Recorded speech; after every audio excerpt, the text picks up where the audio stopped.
Assalamu alaikum and a very good Alaikum salam. afternoon from the webinar venue at ICMAB Auditorium, Dhaka, Bangladesh. Me, Professor M. Harunur Rashid, President, Bangladesh Accounting Association and the chair of this today's webinar on accounting in the changing environment, would like to welcome all of you to this August event. As you already know, this webinar is jointly organized by Asia Pacific Management Accounting Association, Bangladesh Accounting Association, and the Institute of Cost and Management Accountants of Bangladesh. Today we have with us in virtual mode very distinguished educationist speakers from United Kingdom, Australia, Japan, with their presentations on changing perspective of accounting that touches our lives today and the evolving role of accounting fraternity in the economy and the nation in the future. I am really very delighted to inform you that today's webinar is participated by hundreds of enthusiastic viewers, learners of accounting family from across the world, representing students, educators, practitioners, thought leaders, and Bangladesh accounting fraternity across the board. The students of all the public universities, including Dhaka University, Barishal University, Rajshahi University, Chittagong University, and other education institutions from Bangladesh and from 20 other countries are participating in this webinar as viewers, participants, educators. Bangladesh Accounting Association takes pride in its collaboration with APMAA and ICMAB in this joint effort, and I personally pledged my gratitude to the organizers for the opportunity to chair this event. This webinar is planned in 2 sessions. There are 4 presentations divided equally in each session. Each of the sessions will be chaired by distinguished accounting educators and thought leaders from Bangladesh. I would most humbly request our distinguished presenters to keep their deliberations limited to 25 minutes to allow session chair to wrap up the session with his illustrious synopsis in 10 minutes. Now, before moving on, I would like to introduce my colleagues in the podium, Dr.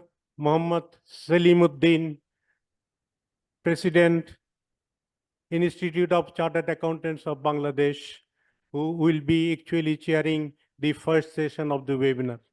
We have with us the director, APMAA director, Dr. Farhana Begum, who will be actually the keynote of a key organizer in this event. And I have with me Professor Dr. Shorabuddin, who will also chair the second session that will be an illustrious occasion for me. Without further ado, may I now request Professor Susumo, President APMAA, to make his introductory remarks, followed by Dr. Farhana Begum, webinar co-chair, and Professor Dr. Salimuddin, President ICMAB. Professor Susumo, President APMAA. Good afternoon, ladies and gentlemen, esteemed colleagues, respected professors, and distinguished guests. I'm Susumu Ueno, chairperson of the Asian Pacific Management Accounting Association. I'm pleased to welcome each of you to today's webinar, graciously hosted by the APMAA Bangladesh chapter. 20 years ago, in 2004, we founded the Asian Pacific Management Accounting Association to provide a convenient platform for accounting academics in the Asia Pacific region. We have consistently organized in-person annual conferences across Asia to fulfill this mission.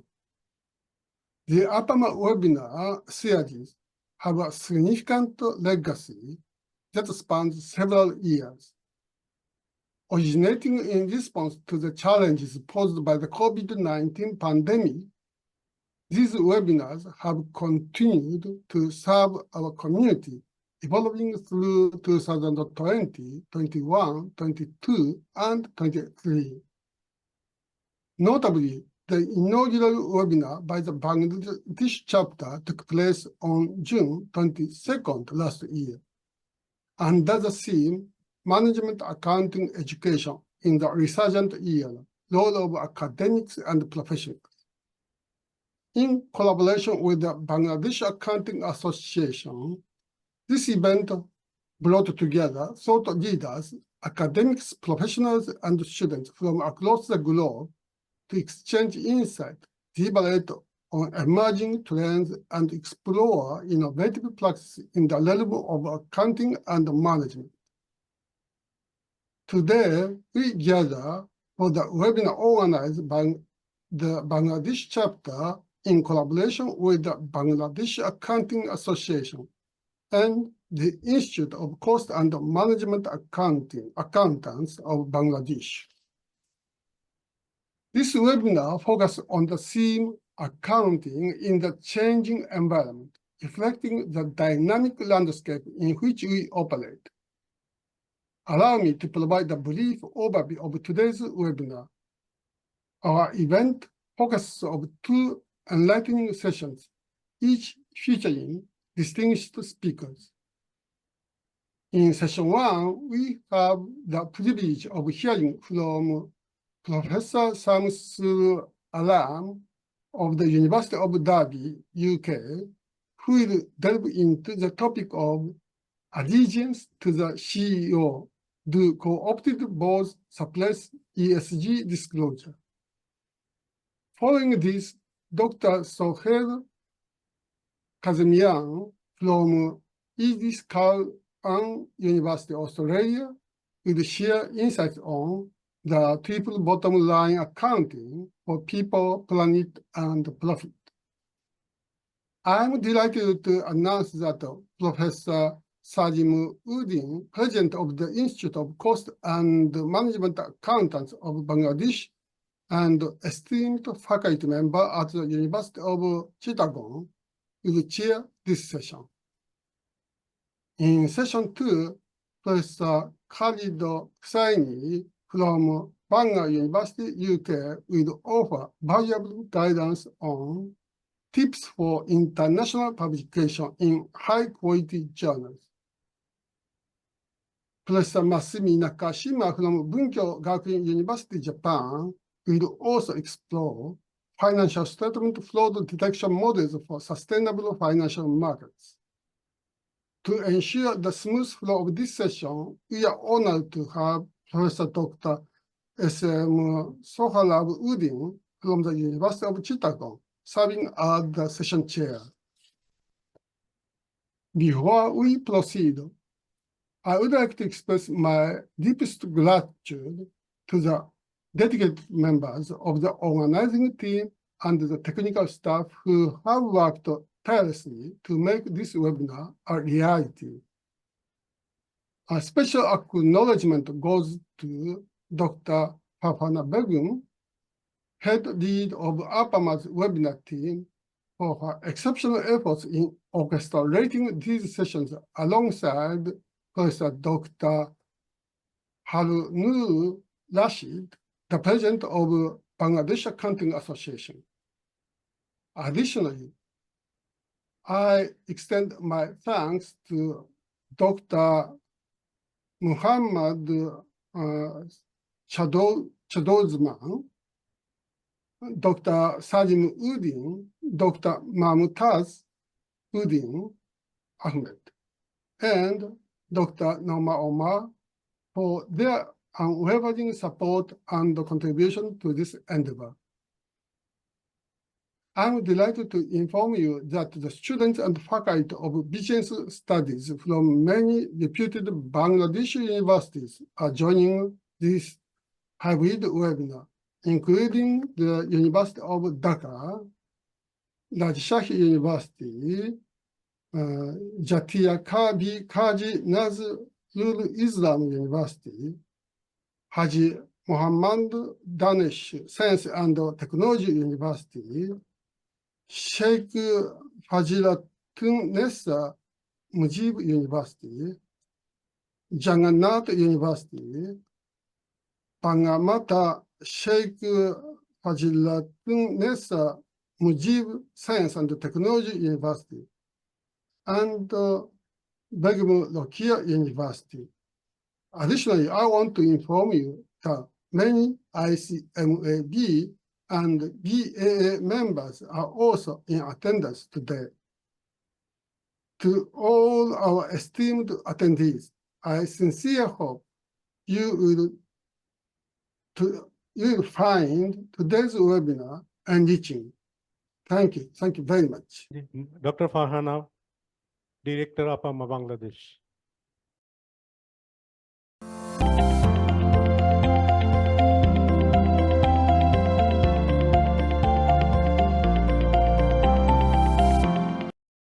Ladies and gentlemen, Honorable Chairperson, Professor Susumayano of APMAA, esteemed Board of Directors, respected Chair of the webinar, speakers, colleagues, and honored guests, greetings and welcome to the Asia Pacific Management Accounting Association webinar 2024 Bangladesh chapter. I am Farhana Begum, co-chair of the webinar, and it is my privilege to address you today at the second webinar of the Bangladesh chapter. The theme of today's webinar, Accounting for the Changing Environment, resonates deeply with the times we are living in.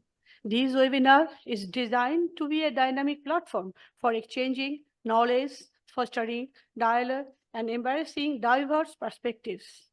Our distinguished speakers will share their insights in what promises to be two highly engaging sessions.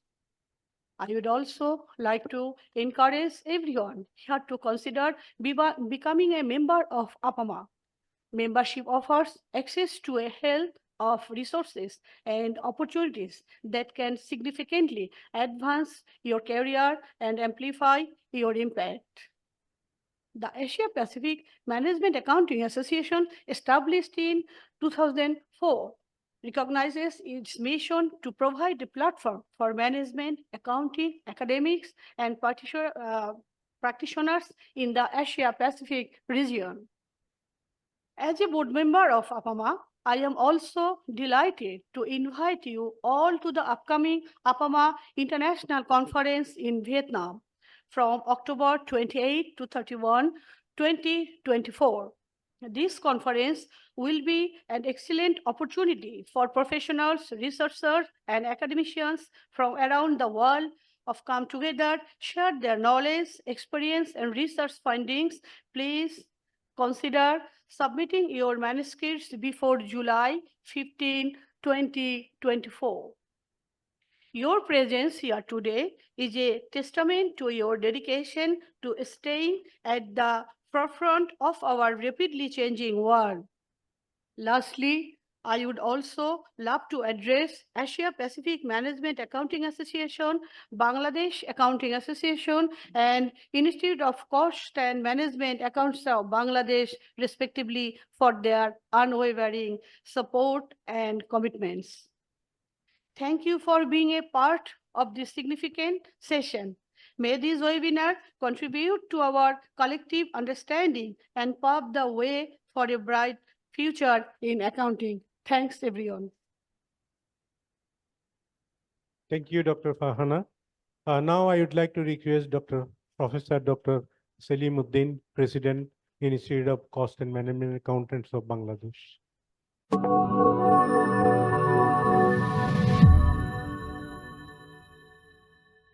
That today's webinar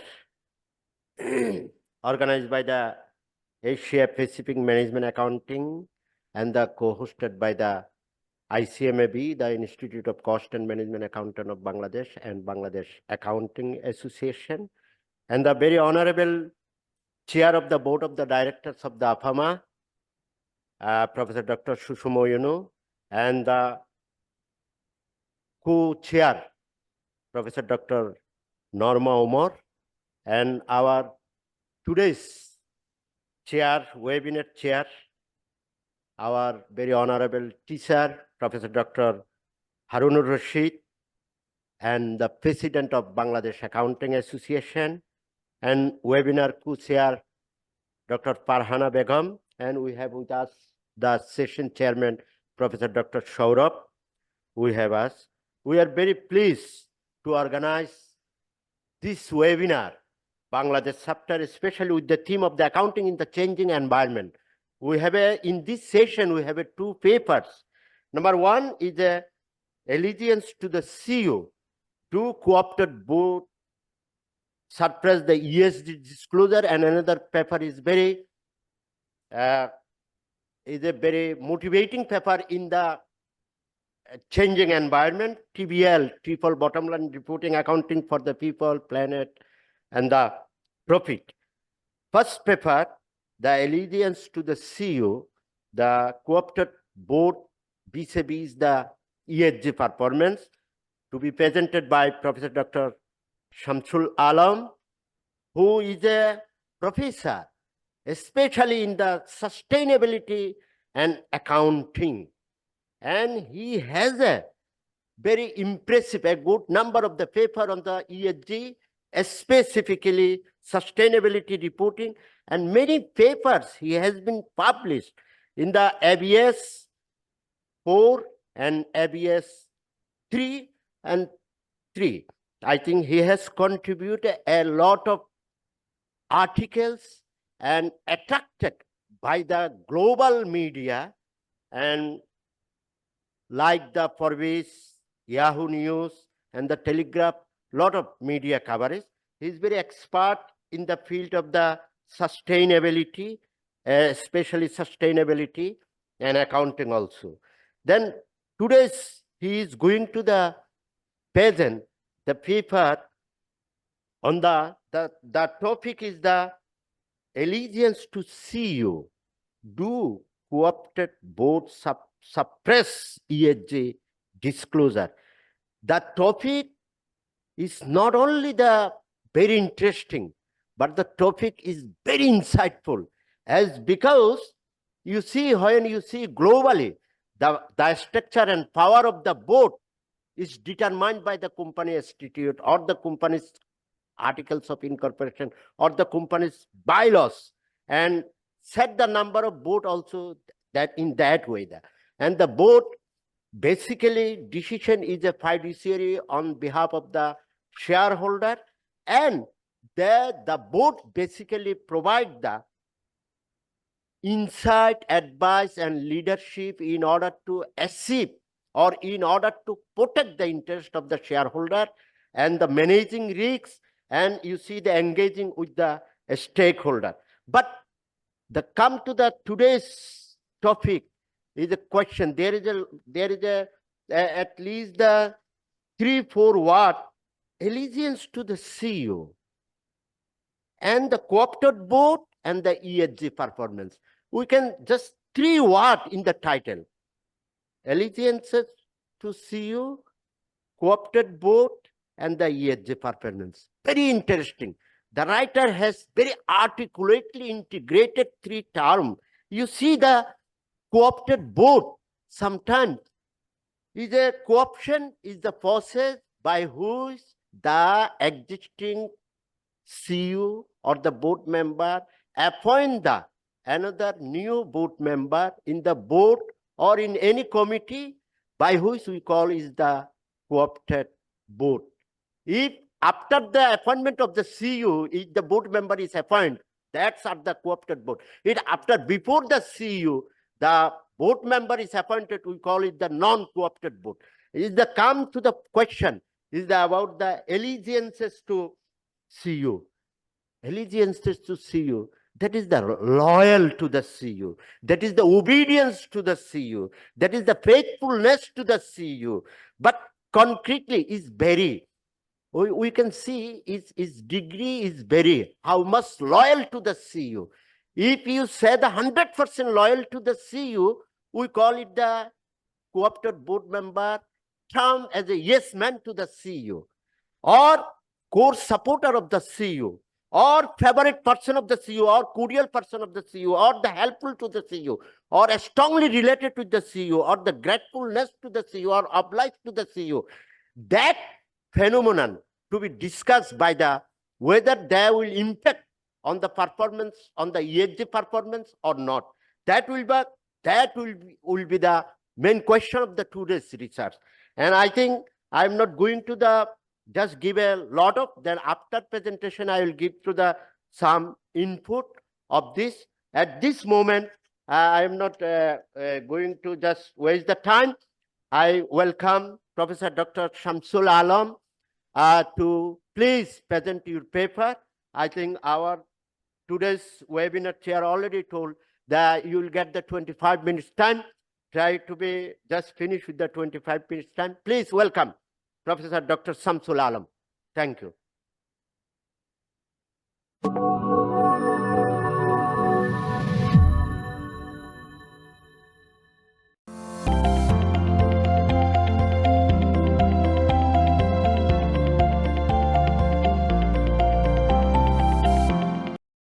Good afternoon, everyone.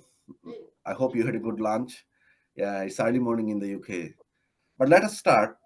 So just one issue that I can only, when I make my full screen, I can see my screen only. I don't see anybody. So if you have any question, you can ask me at the later stage of the interview. But at this moment, I don't see anybody. So I'm just talking with my computer. Let's start. Okay, the title of this presentation is Allegiance to the CU. Do co-opted boards suppress ESG disclosure? So when you see this title, the basic term comes, or the fundamental terms comes to your mind is co-opted board. So what is the responsibility of the board of directors? How they are selected? We know that board of directors are selected by the general in the general meeting, and they are selected by the shareholders. But not all directors are selected by shareholders. So that's the interest of this paper. We are talking about the co-opted boards who are not selected by the shareholders. Basically, they are selected by the CEO of the company. So co-opted, the board of directors are the members who are appointed after CEO takes his or her office, and non-co-opted directors are those who appointed after the CEO appointment, before the CEO appointment. So what is the problem in the co-option? The problem is, since these directors are appointed by the CEO, they are highly loyal. They are highly obedient to the CEO because CEO exert a decisive influence on their appointment. And existing research has shown that the co-opted directors they fail to serve their purposes. That means we know that the main purpose, or one of the major responsibilities of the directors, is to monitor the board, is to advise the board. But when they are co-opted, their monitoring is ineffective, and they offer suboptimal corporate governance to the board. So why we are interested in this research? Basically, some anecdotal evidence motivated us to do this research. Probably you know the ExxonMobil, which is one of the largest gas and one of the largest petrol and gas company in the USA. So if you see the ExxonMobil between 2000 to 2021, they have paid 2.2 billion fine for their 368 environmental violations. So these violations happened when they had 44% to 80%, 81% of their directors were co-opted. Similar to Walmart, since 2000, Walmart has violated 89 environmental violations and 111 employment-related offenses, and they also paid 1.6 billion. And all this corruption happened when they had 34% to 71% directors were co-opted. We have some statistics for the 3M, and 3M in 2018 alone, 3M paid 850 million settlement claims due to the environmental pollution. And when this happened, again, they had 73% of the directors were co-opted. So what these anecdotal evidence tell us? These tell us that there are something wrong when you have co-opted directors. So based on this anecdotal evidence, we try to see whether if you have co-opted directors, does it negatively affect your ESG disclosure, your ESG performance, and whether such negative, we also investigated whether such negative relationship is more pronounced when you have more male co-opted directors. Literature has shown that female are more environmental friendly, they're pro-social than the men. On the other hand, men are more short-term oriented, and they only engage, they prefer to engage, I could say, they prefer to engage for short-term activities.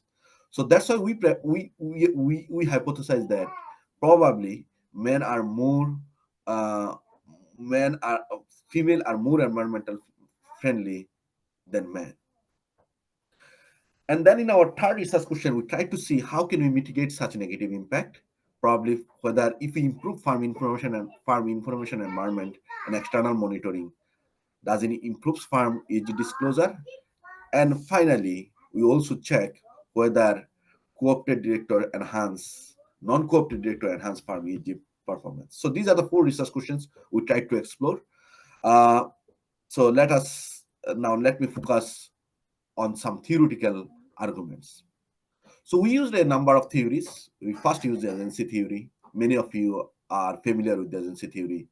So the fundamental arguments of the agency theory is the manager are self-interested and opportunistic agent, right? So managers always wants to improve, wants to get higher salary, higher benefits, and that creates the agency conflict. And the shareholders, they recruit board of directors to mitigate such agency conflict. So in an ideal situation, the board of directors should be recruited based on their competence. That means their firm specific knowledge, their experience, their skill and expertise. And that experience should help them to eliminate agency conflicts, to oversee the manager behavior and portfolios.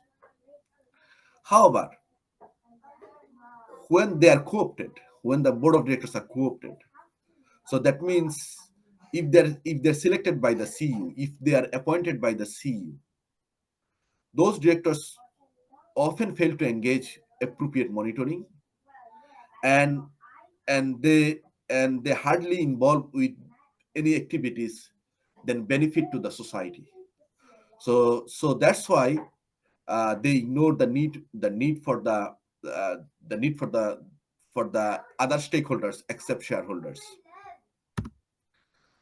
Then we use stakeholder theory. So stakeholder theory, the arguments for the stakeholder theory is that every stakeholder in that the business organization has an implicit contract to every stakeholder of the society, and in the context of our study, we argue that directors are more likely to pursue ESG projects to fulfill their unspoken contractual obligation to the stakeholders. But if the directors are not independent, if they are co-opted by their CEO, then they're very loyal to their CEO, so they hardly involve with any social activities like ESG investment. So based on this argument, we hypothesize that if the management friendly CEO will invest less in ESG, they will provide less information in ESG, And that lead to our first hypothesis that co-opted boards are less likely to disclose ESG information. Then we also use the masculinity and gender socialization theories. I already give you a brief idea about man and female, man and women. Psychological research has shown that men and women are significantly different in terms of caring others and their temporal dimensions. Men prefer to be heroic. They prefer to involve with short-term actions that gives them immediate return. On the other hand, women prefer to involve with the societal activities.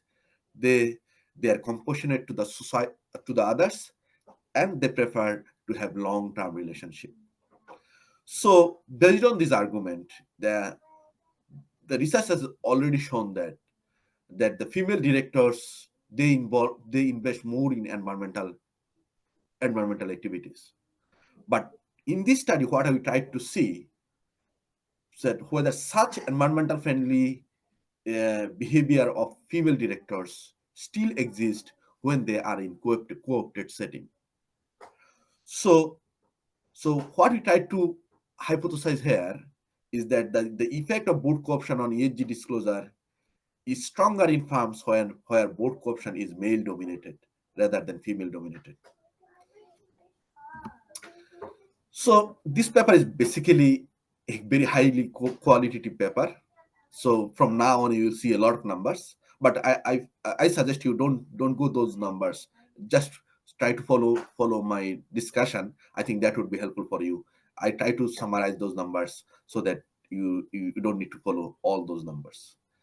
So we to empirically investigate our hypothesis, we collected data from Bloomberg, ESG data from the Bloomberg, and our sample size is S&P 1,500, and then we merge the co-opted data. Then we collect the directors' data and calculated the co-option by ourselves from the BoardX.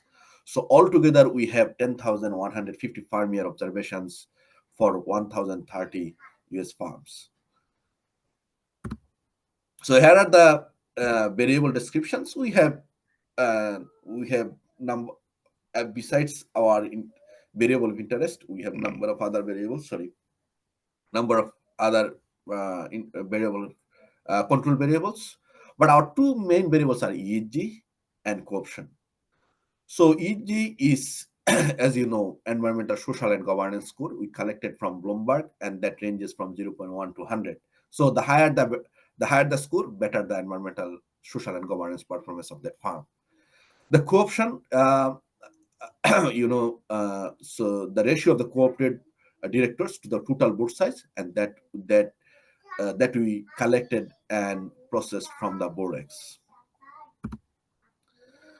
So here is the descriptive statistics. As I said, I don't focus on all the numbers, but if you see the descriptive statistics for the ESG, we have our sample farms has 23.1 ESG score, and we can also see interestingly, we can also see that 43% of the farms 43% of the directors in the US farms are co-opted directors. So you can understand that almost half of the directors in the US settings are co-opted.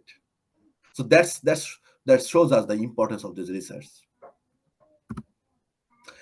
Yeah, so then we regress to see the impact of co-opted directors on ESG disclosure. We regress the relationship between ESG disclosure and co-opted board.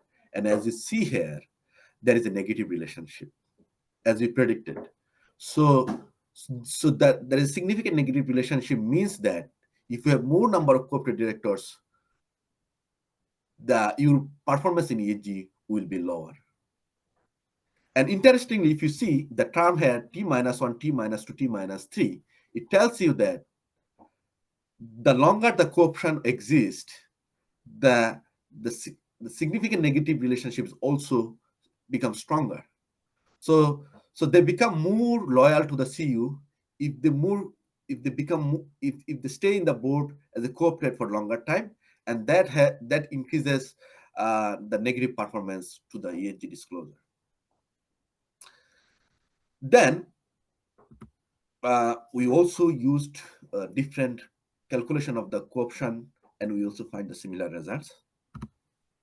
Now you may ask the robustness of this result, whether this result hold in different circumstances. So as you see in the first panel, we try to produce this result for each aspect, for each component of ESG, like environment, social, and governance.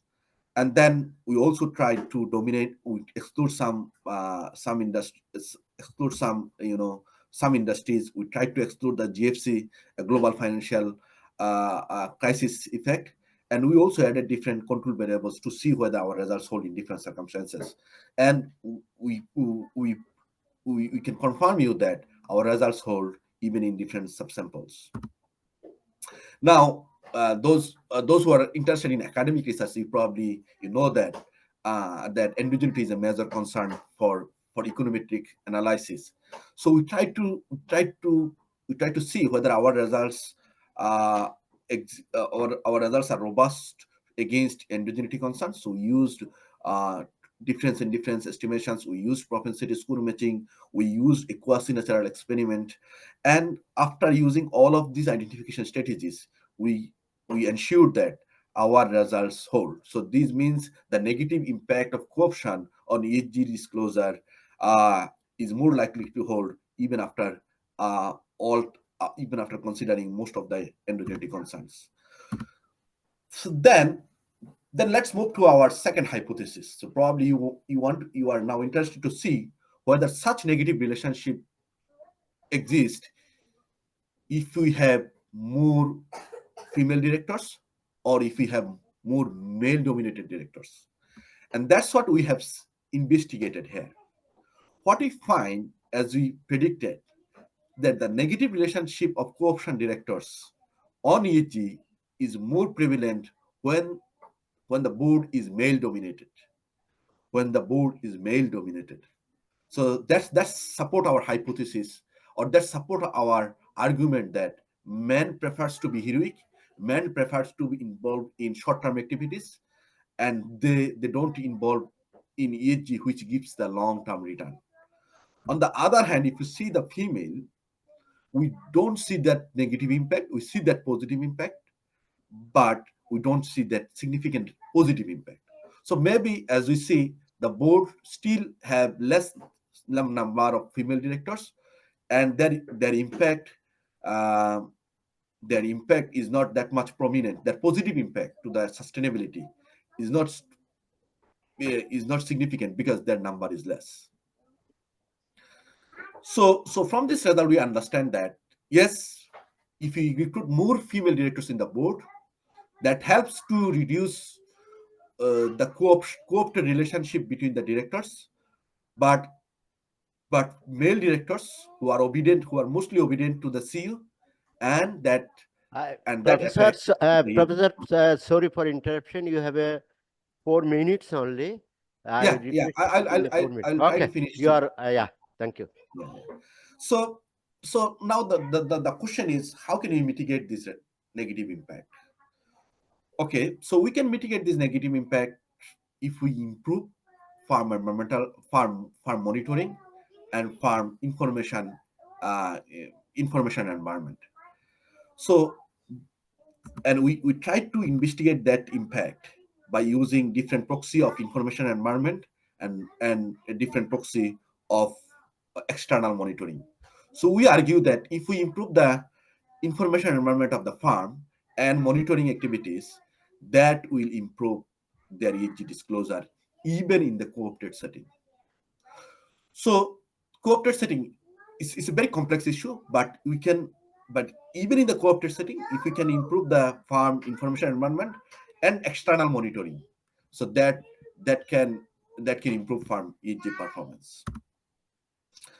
So and finally, we also see if we have non-co-opted board, what will be impact to the ESG disclosure?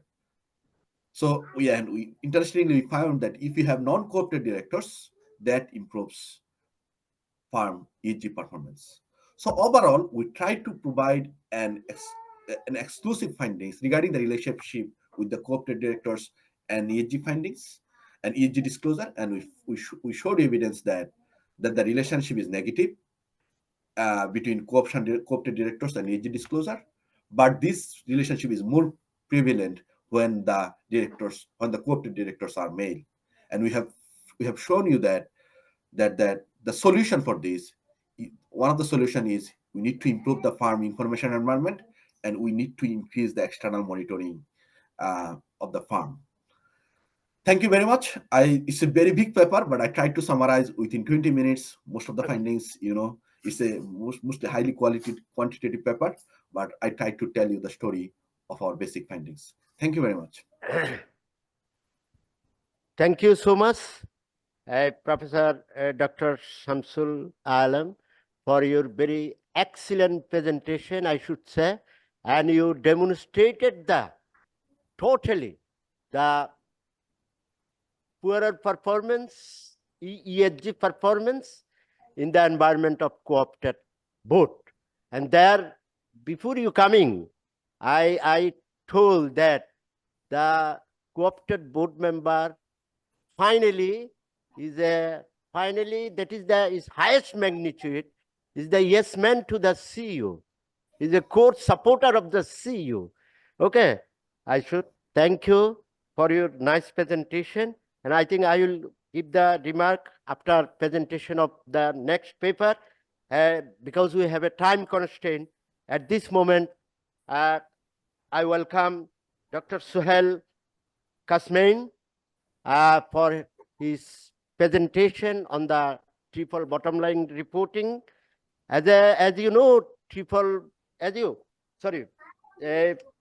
Professor Dr. Suhail Kasmi is a lecturer in accounting at the School of Business and Law, Edith Cowan University, Australia. Before joining this university, he worked for 4 years as a postdoctoral scholar in the Accounting Research Institute of University Technology, Mara, Malaysia.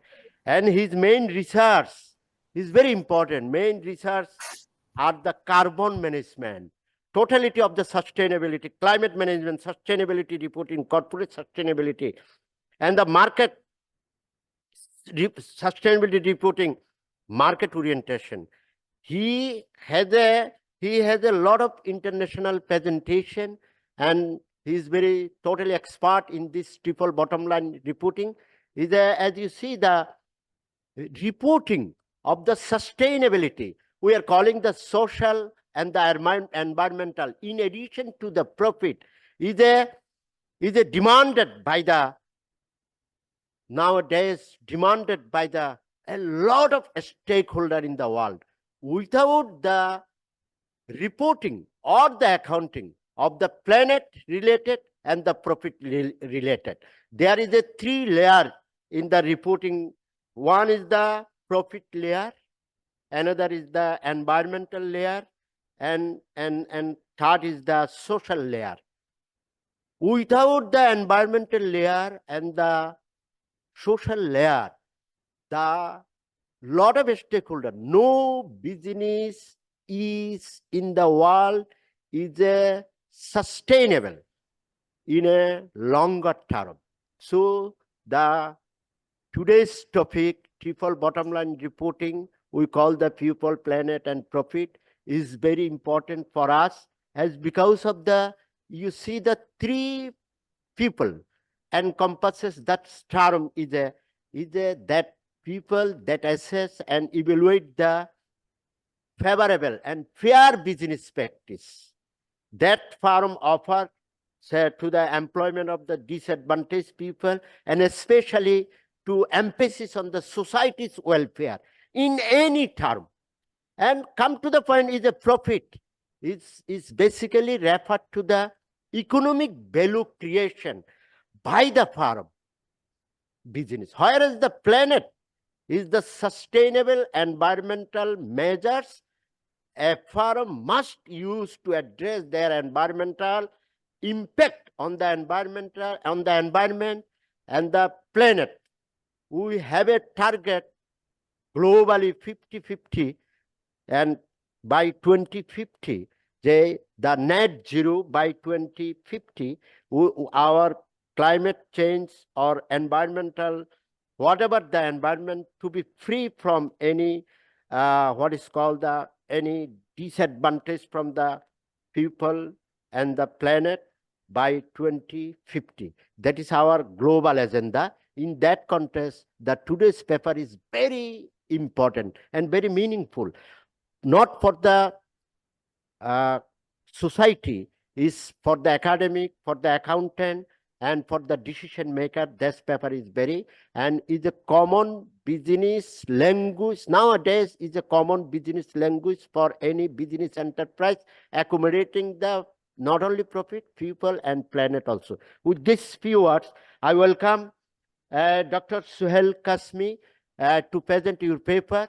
Your time is, I think, you can take the 20 minutes time to present your paper. Thank you. Thank you. Welcome.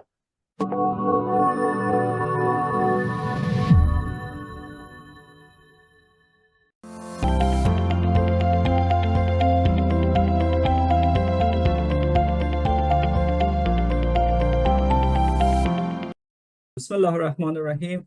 Allahumma iyyaka na'budu wa iyyaka nasta'in. Hello, assalamu alaikum to everyone in many places that they can see me. I'm so happy and fortunate and thankful of being here. Thank you very much, the organizing committee, for having me, for inviting me.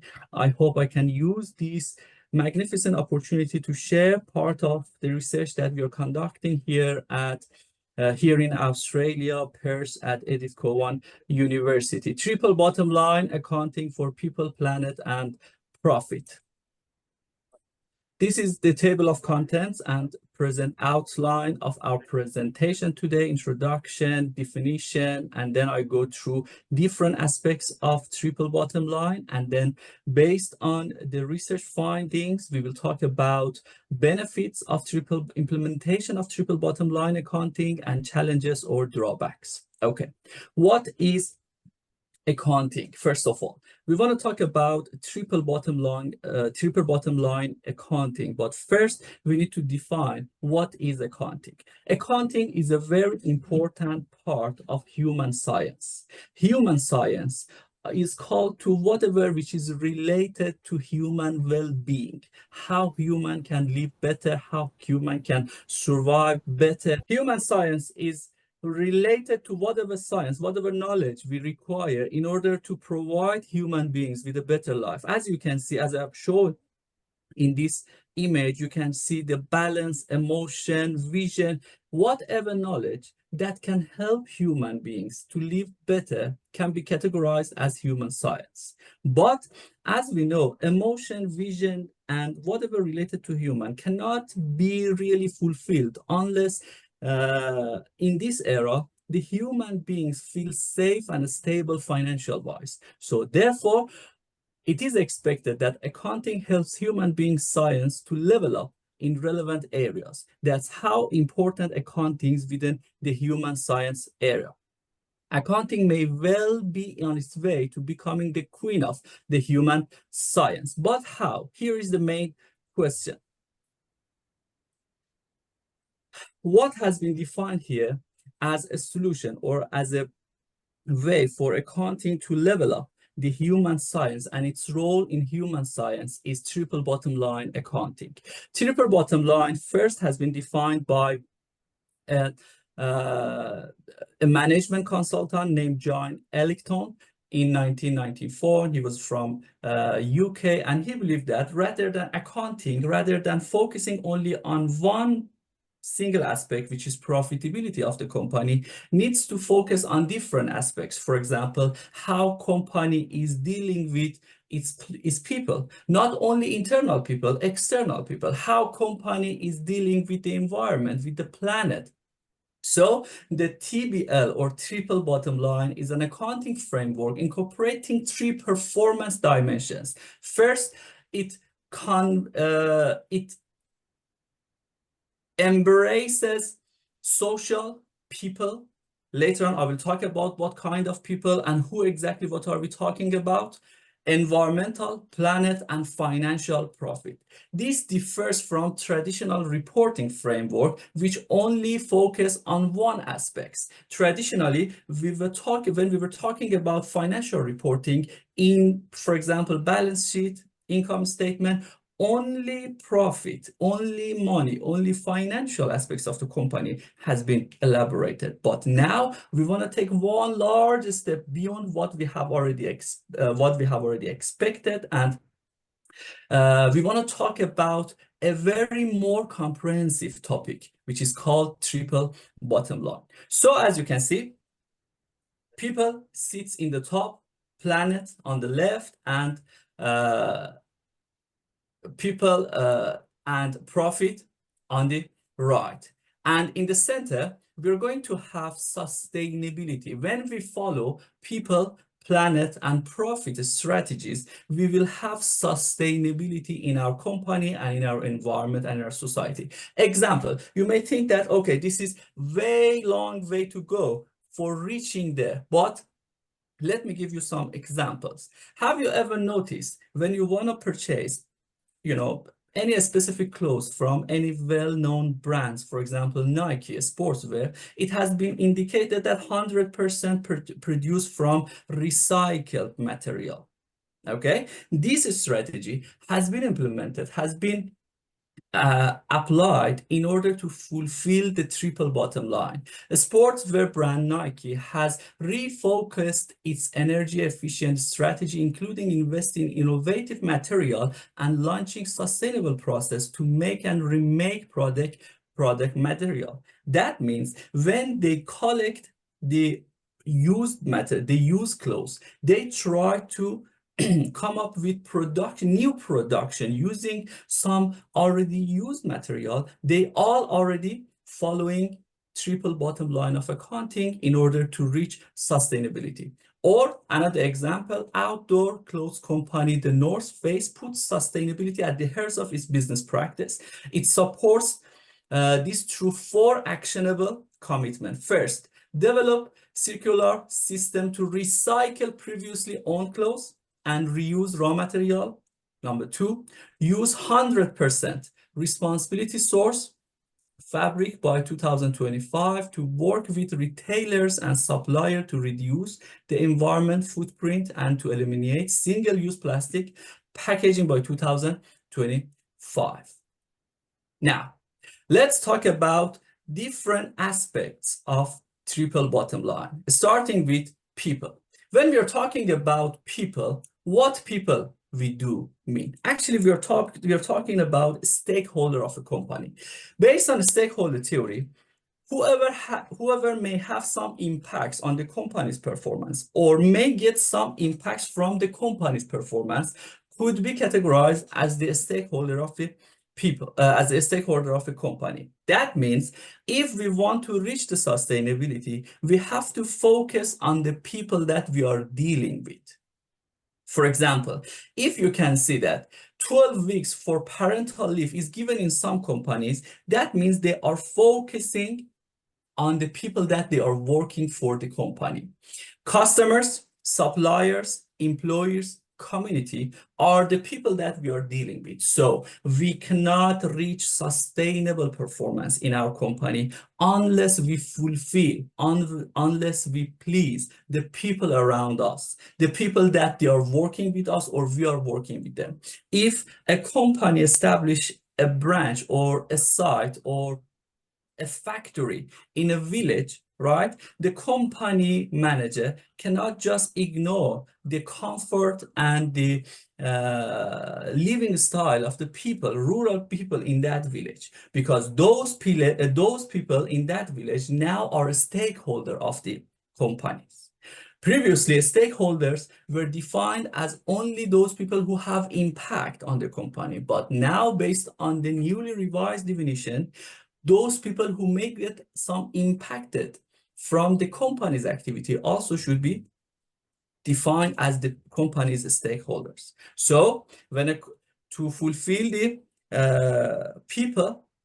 to fulfill the desire of the people that we are dealing with, some company offers 12-week parental leave, diversity policy, and stakeholder policy, supply chain costs, employees volunteer day, 50% health premium employee stock plan, and so on. These are part of people pleasing in the top of the triple bottom line. The second aspect, the second dimension of TBL is planet or environmental sustainability. What does it mean?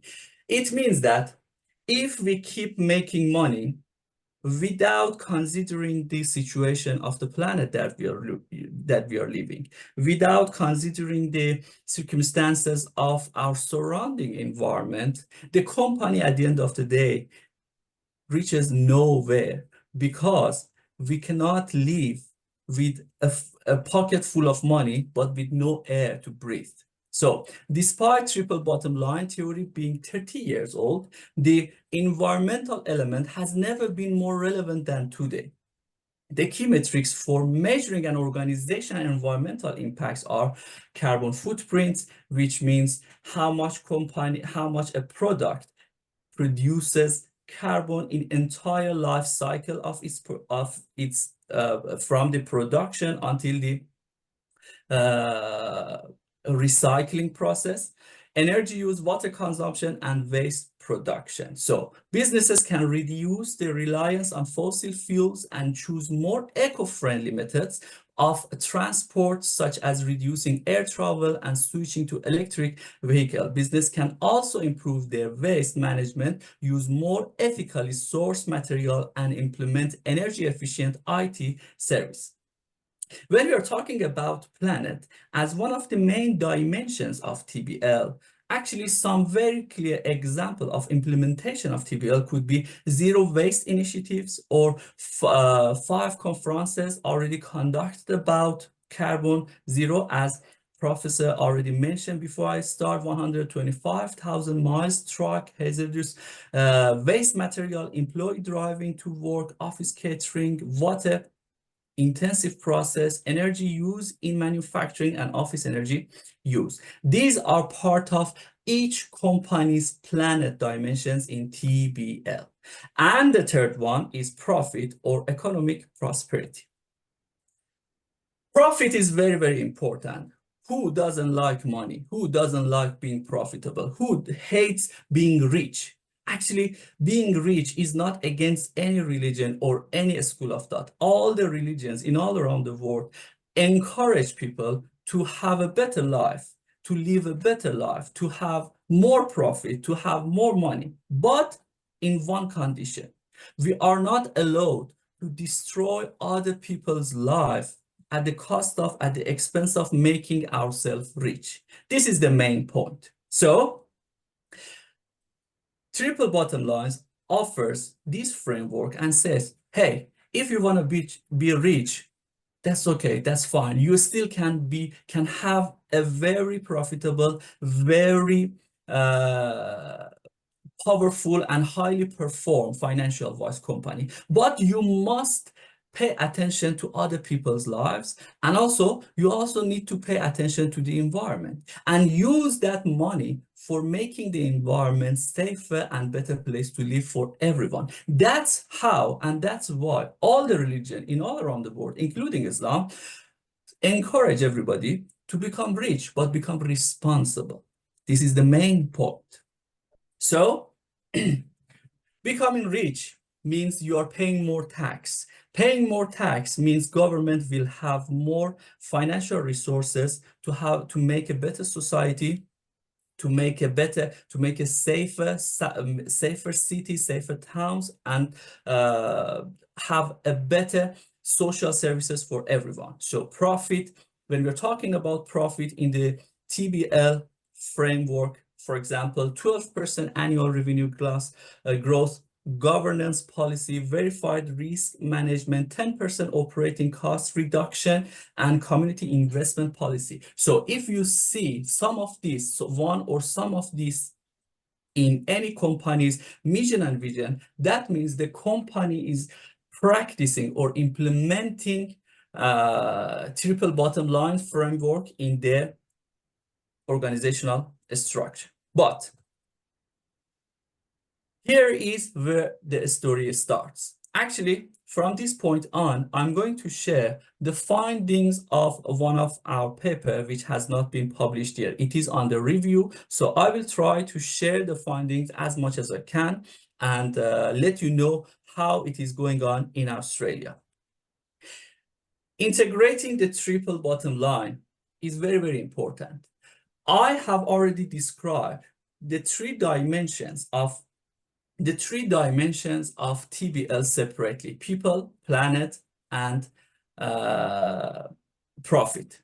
But over here, I want to talk about how all these three can get together and make a company more sustainable, make the environment more sustainable, and make any organization either socially and financially more sustainable. When we are talking about people, this encompasses the positive and negative influence an organization exerts on its key stakeholder, including employees, their family, customers, supplier, communities. So based on TBL framework, the company is not only responsible for the employees, for the shareholder, for the stakeholder, but also for the people who are living in the village close to the company factory site. Those people also are considered as company's stakeholder. And when we're talking about planet, just because we want to be more rich, just because we want to be more profitable, we are not allowed to come up with some plastic baggage. We are not allowed to come up with, for example, high carbon footprint in our production and whatsoever. We have to consider this. And also profit.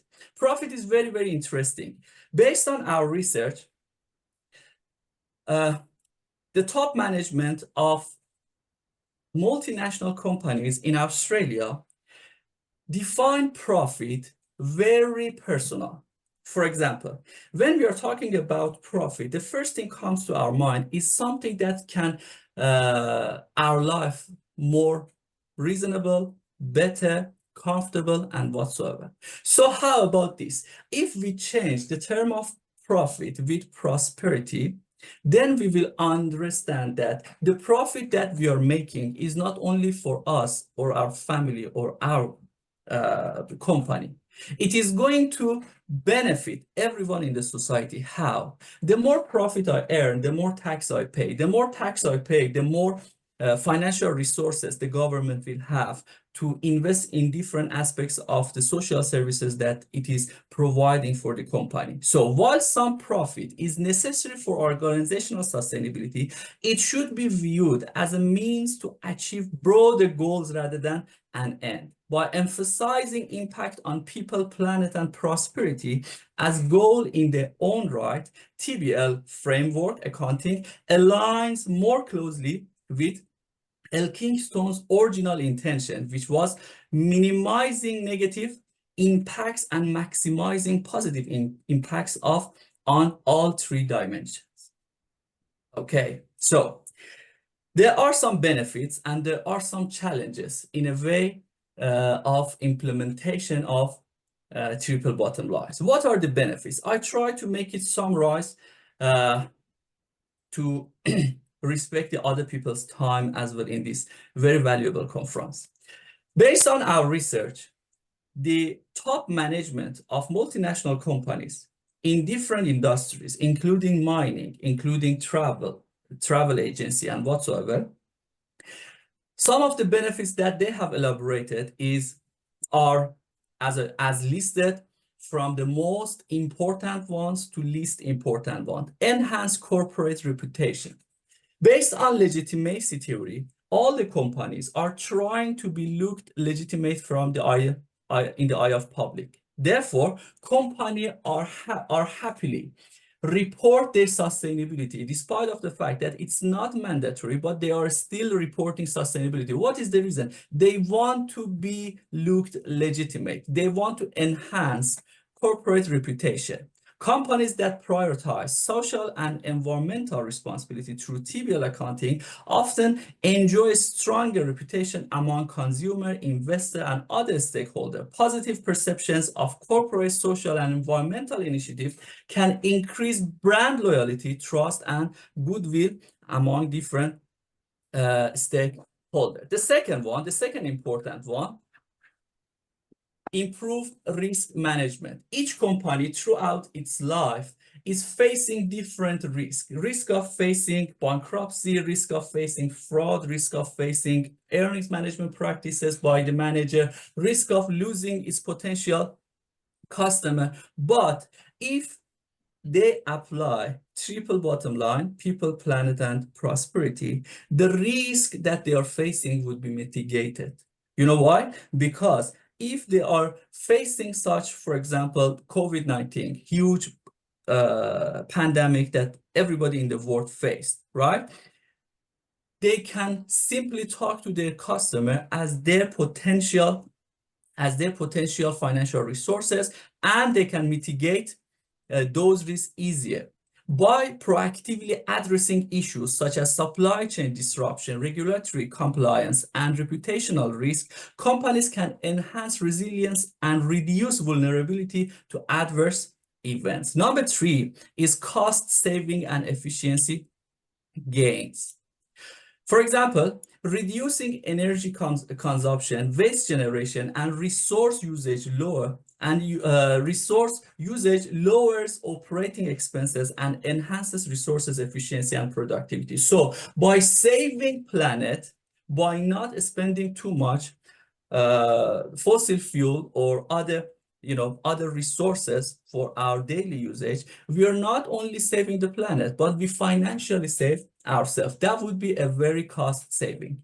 Access to capital also very important. Companies that demonstrate a commitment to sustainability and responsible business, our research shows that practices may find it easier to attract investment capital. Let's say that you are sitting in Bangladesh, in Malaysia, or wherever. You have some money, you want to invest in company. Which company do you choose? The one that keeps polluting the air, damaging the environment, or the one that is very famous for saving the planet, saving the environment? Definitely the answer is the second one. Institutions, investors, socially responsible investment funds increasingly consider environment, social, and governance, ESG factors in their investment decision, providing opportunities for the companies with a strong triple bottom line performance to access capital favorite terms.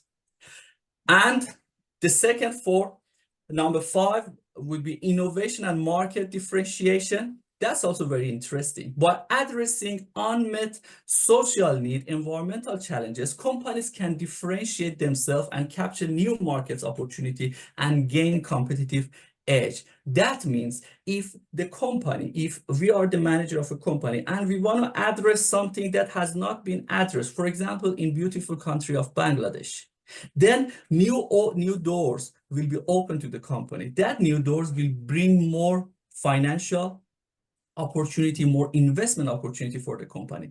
Long-term value creation. When we are talking about TBL, we are not focusing on short-term profitability. We talk about long-term. So maybe in short-term, there are some costs that we need to pay, but in long-term, that would be in the best interest of the company. Regulatory compliance and license to operate. As Professor mentioned before I start, nowadays, all the companies, all the multinational companies, it's not an option anymore. It's a must. They must respect the environment. They must protect the environmental conditions, circumstances of the hosting country. So maintaining a social license to operate is increasingly crucial as a stakeholder, including regulator, customer, and communities, demand greater corporate transparency and accountability. So it's not an option anymore. It's a must that they have to follow. Excuse me, Professor, can you just finish within 2-3 minutes? Okay, Sure. You have only one section. I know. Okay. Yeah. Okay, thank you. Yes. The last part of my presentation is challenge. Not every day is a spring, right? Not every day is Christmas. There are some challenges. First, complexity in measurement. Let's say that many companies are claiming that they are following TBL. how to measure that, how to measure how they are compliant with environment, with people. It is very, very, it's not impossible, but it is very complicated. And it is a very good research area for those of you who want to continue your PhD or master in sustainability reporting. Data availability and quality. Unfortunately, this kind of information cannot be audited perfectly, just unlike the financial information, financial data. Other aspects, other sustainability aspects cannot be accurately audited. Cost and resources constraint. If we want to apply triple bottom line, as I said, maybe short-term wise, the profit cannot be met, but it has some long-term profitability, long-term advantages. So in short term, the cost has to be tolerated. Resistance to change. Not all the company are happily changing their perspective from focusing on their own profit rather than focusing on the society profit. Integration into decision making. It is also very, very important. Those who are decision makers maybe also have some impacts on the, maybe also some have maybe have some personal advantages and personal interests that they don't want to change it. Stakeholder engagement and transparency. Using TPL, we are going to broaden our stakeholders rank from our own people rather than society. So making everyone pleased, that would be a big challenge. Legal and regulatory compliance. Not all the country is ready for this change. There has to be some new standards, new regulation, and also risk of greenwashing and tokenism. This is very, very important and very interesting research area. Greenwashing means we got some not very legitimate money, and we, by just pretending that we are so concerned about environment, we do our greenwashing. It's just like money laundering, but in another way towards the environment. And thank you very much. This was my presentation. Thank you, Dr. Sohail Kazmi, for your very nice presentation. And you cover a lot of things in this paper about the triple bottom line reporting, either from introduction and the details of the people, planet, and the profit, and integrating the triple bottom line reporting in the existing report, and the benefit, especially economic benefit of the triple bottom line reporting. And you finish with the challenges by just describing the challenges of this triple bottom line reporting. It is a very nice paper and you presented very well. Thank you so much for your presentation, and I congratulate Thank you very much, Professor. Yeah, I congratulate you for nice presentation.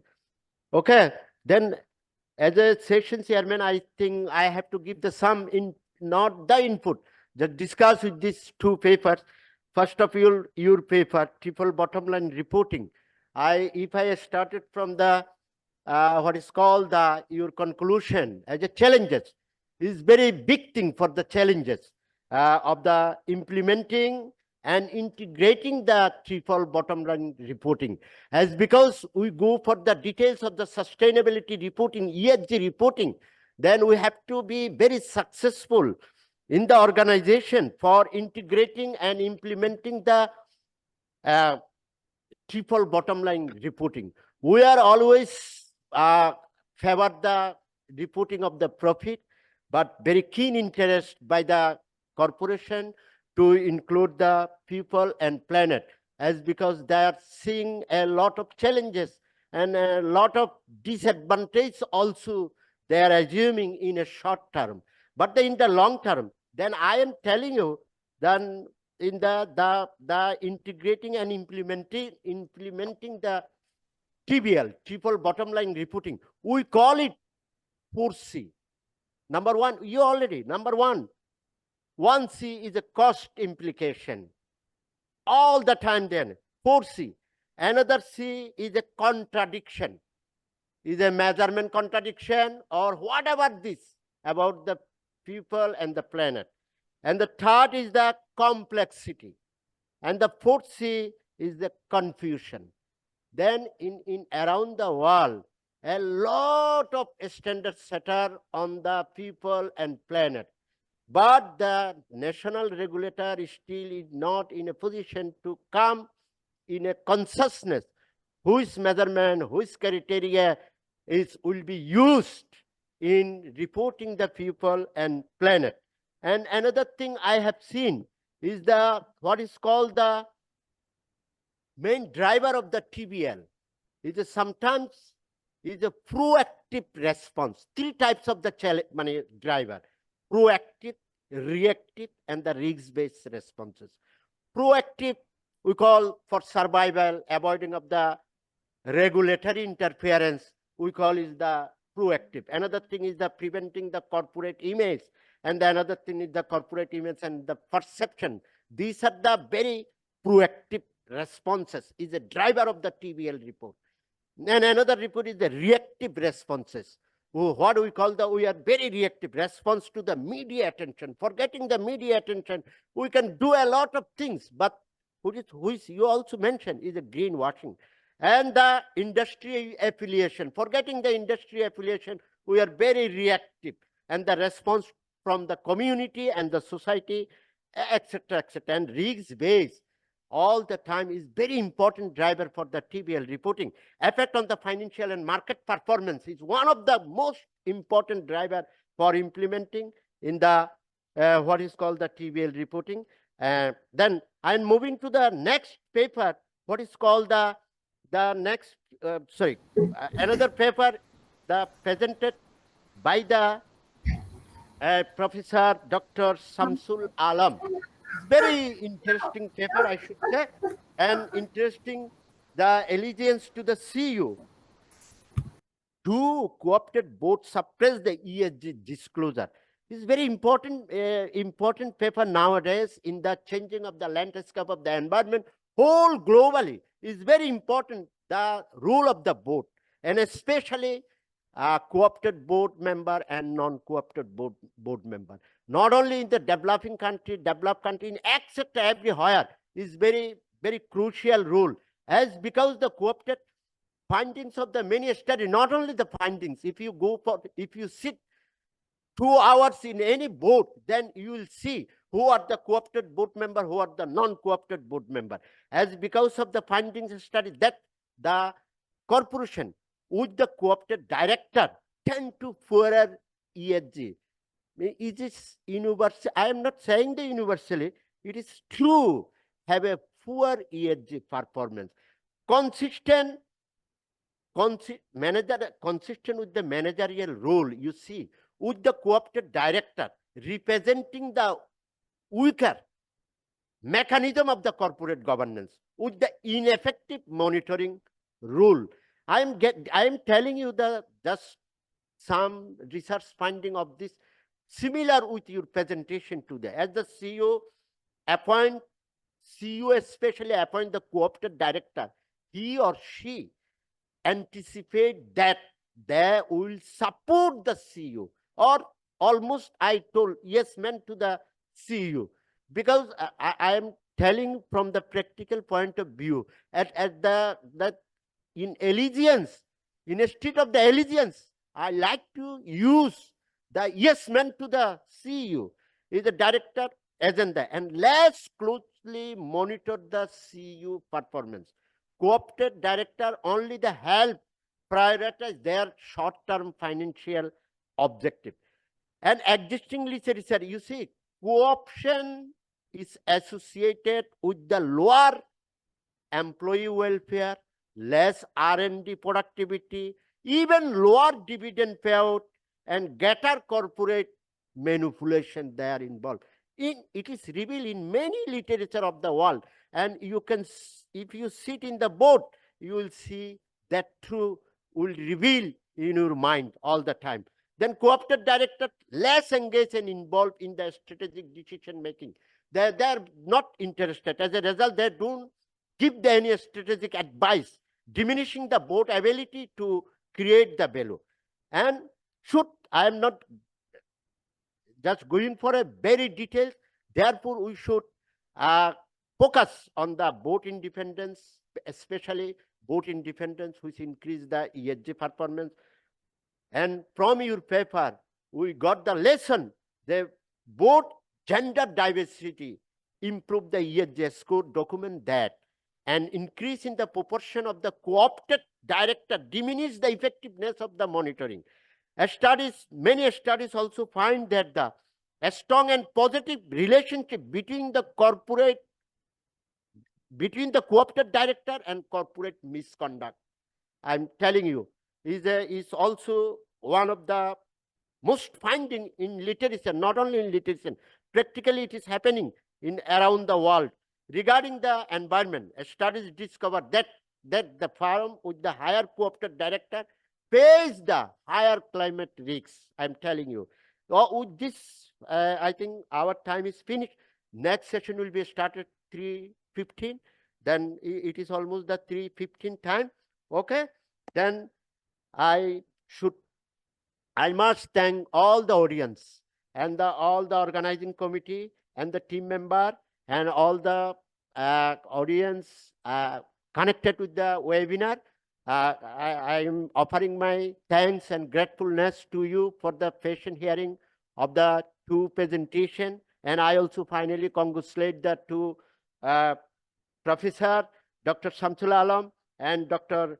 Suhail Kasman, and also thanks the chair of the APMAA and co-chair of the APMAA and everyone here for thank you for your patient hearing. Thank you so much. Thank you.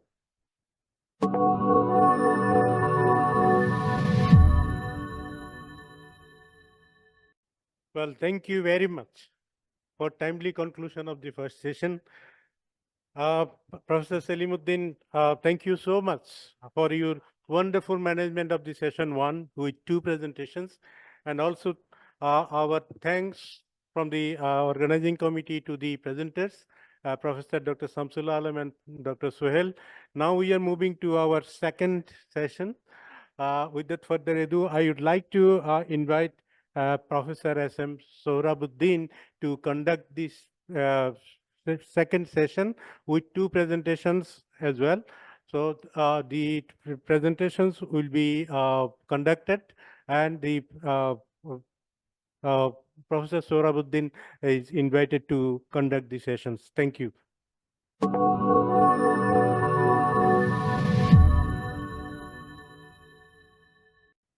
Thank you, Honorable Chair of the webinar.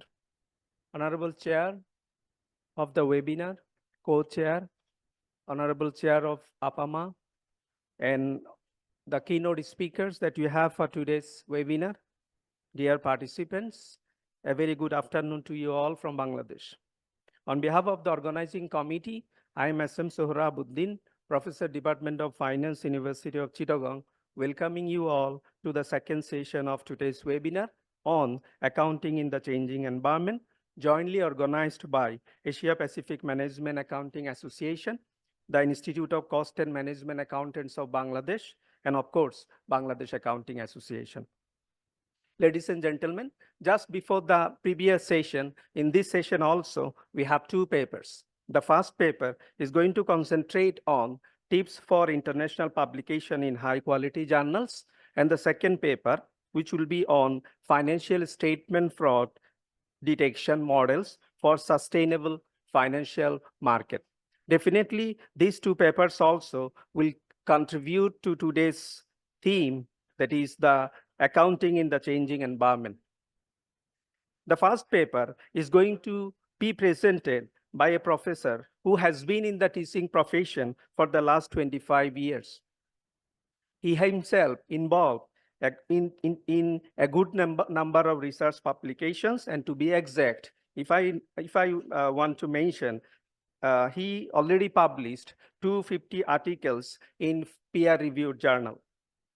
He has already supervised a good number of PhD students, and to be exact, 60 students have already got their PhD degrees under his kind supervision.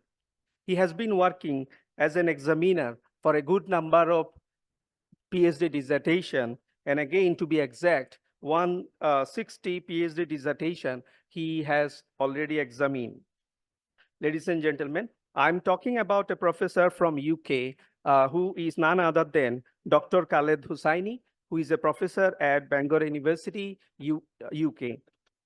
And I just want to give you one important information. If you look at the ranking made by Stanford University in 2022 and 2023, our keynote speaker, that is the first keynote speaker, himself included in the list of top 2% researchers, which was done by Stanford University, USA.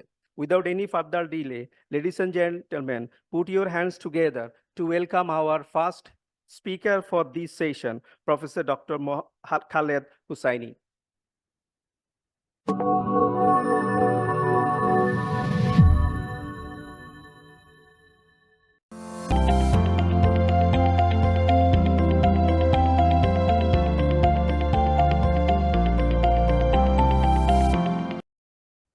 Okay, thank you very much for the good introduction, and many thanks to the organization committee for inviting me to share my experience about international publication. And also I would like to thank all the audience, all student and academic staff who attend this session. And I hope that this will be like useful session for you to publish your work in the future. So I have 30 minutes to share my experience for the international publication. So I will try to share my experience in terms of some tips to help you to get the chance to publish in high quality journals. So today I will talk about specific points which might be in our thinking always when we are working on a research paper. The first one is about the journal ranking. So how can we be sure that the journal is of high quality? And what we need to write a good research paper. So from the first point, I mentioned that to write a good research paper and to publish this paper in high quality journal, you need to read first. So you need to be aware about journals of high quality. This is the first step. If you know the journals of high quality, you need to understand how people write high quality journals. So my second point will be about how can we write high quality research article to increase our chance to get this paper published in high quality journal. Then if you write the research paper, we'll move to the third point. Once you finish completing the paper, how can we choose the right academic journal to publish your paper? Number 4, how to understand the journal requirement. Number 5, I will emphasize that it is very important to proofread your paper before submission. Number 6, I will talk about some ethical standards that you need to be aware of. Number 7, you need to prepare a very strong cover letter with your submission. So I will talk about this point. And finally, after you submit, I will tell you what happens when you submit and what kind of decisions you might receive from the editor, and also how can you reply to this letter. So generally speaking, because I have very limited time, this is the only websites which show us the quality of the academic journals.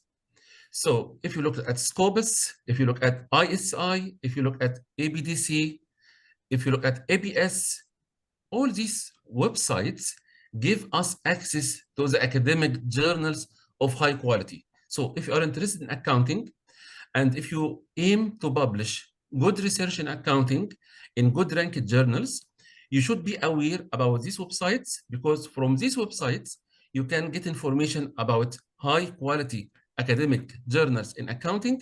And then you need to start reading from these journals and citing these journals before you move forward to the publication. So these websites, you need to keep an eye. And if you are interested in, let's say, financial accounting, you need to be aware which journal in financial accounting is considered as high quality journals in these websites. So you need to create your own list of high quality journals to start reading from it and then to start publishing in it. Even if you are a master student or if you are a PhD student, and if you need good topic or new topic, try to find out journals of high quality in your field from these websites. Second point, when you read papers published in these journals, which consider as high quality journals, we judge that these journals is of high quality. So by reading, you will learn that in order to prepare a paper of high quality, you need to be sure that you have the quality dimensions in writing the paper. So if you have a title for your paper, your title should draw attention to the reader about the research problem and also the incremental contribution to the literature. In your abstract, you should have a clear research objective, research method, findings, contribution. So you will find abstracts in these journals is quite short abstracts. And in these short abstracts, you will find the story is very clear. One sentence for each of these items should be there. And also you will find some keywords which reflect the main story of the paper. If you look at the introduction, we judge this kind of introduction is good because the introduction of the papers of high quality is very comprehensive. So you should see the research problem, research importance, research objectives, research questions, research motivations, research contributions, key findings, and the structure of the paper. So when you write a good introduction, you need to keep in mind that this like checklist, you need to provide at least one paragraph referred to these items. The following section, when you write the literature review, and if you need to publish in high quality journals, you need to be sure that your literature review is critical. Critical means that you identify the strengths and weaknesses of the literature. You can identify similarities and differences between your study and the literature. And by providing a comprehensive literature review, you can clearly identify the research gaps as well as your incremental contribution to the literature. After the literature review, you might have some research questions, especially if you are a qualitative researcher. Your research questions should be shaped by the literature. If you are a quantitative researcher, you should have research hypothesis to be tested. So for the research hypothesis, you need to be sure that you developed these research hypotheses based on 3 major elements. So normally, when we develop a research hypothesis, we develop this hypothesis based on the literature, based on theory, and based on the context of your study. So this is the best way to develop your research hypothesis. If you look at the research method section in any papers published in top quality journals, you will find that the authors always justify their decision. So if they use qualitative or quantitative research, they always say why they select a particular research method. For the sample selection, they explain why they focus on a specific sample, why they focus on 100 firms or 50 firms. Sample period also should be justified. In your research method, you need to explain how did you collect the data. So data collection process should be explained. The source of data should also be mentioned. You need to explain your variables. Which one is dependent or independent, moderating or mediating? If you have any control variables, explain your variables, define them, provide a measurement, and also support this with the literature. If you are a qualitative researcher, more details is needed. So if you use case study or multiple case study, explain why you believe that this case study is appropriate for answering the research question. If you do, let's say, observation or you do some interviews, tell us how long you stayed in doing your research, how many people you meet, and how long you stayed with them, who are they, what are their characteristics. Tell the reader what the response rate you have if you use survey or questionnaire. Tell the reader how did you assess the data collection process. So what's the validity and reliability of your results. Then you do some analysis, you got some interesting results. So you need here to discuss your results. You need to present the result first to answer your research questions or to test your research hypothesis to say, I accept or reject the research hypothesis.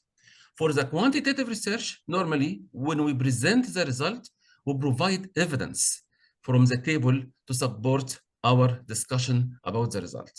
For the qualitative research, we normally use questionnaires or interviews, so we support our discussion by main themes from different interviewers.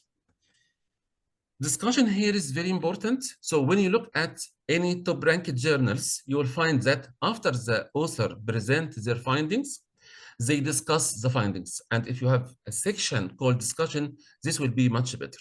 So for the discussion section, you need to link the findings with the literature, with the theory, and also with the context of your study.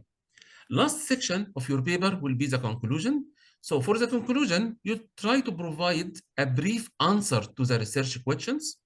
You need also to discuss the research impact, how these research findings impacted the policymakers, impacted the practice in general. Tell the reader also what are the research limitations and try to provide some ideas for future research. Finally, remember that your references matter for the reviewer and for the reviewers and also for the reader of the journal.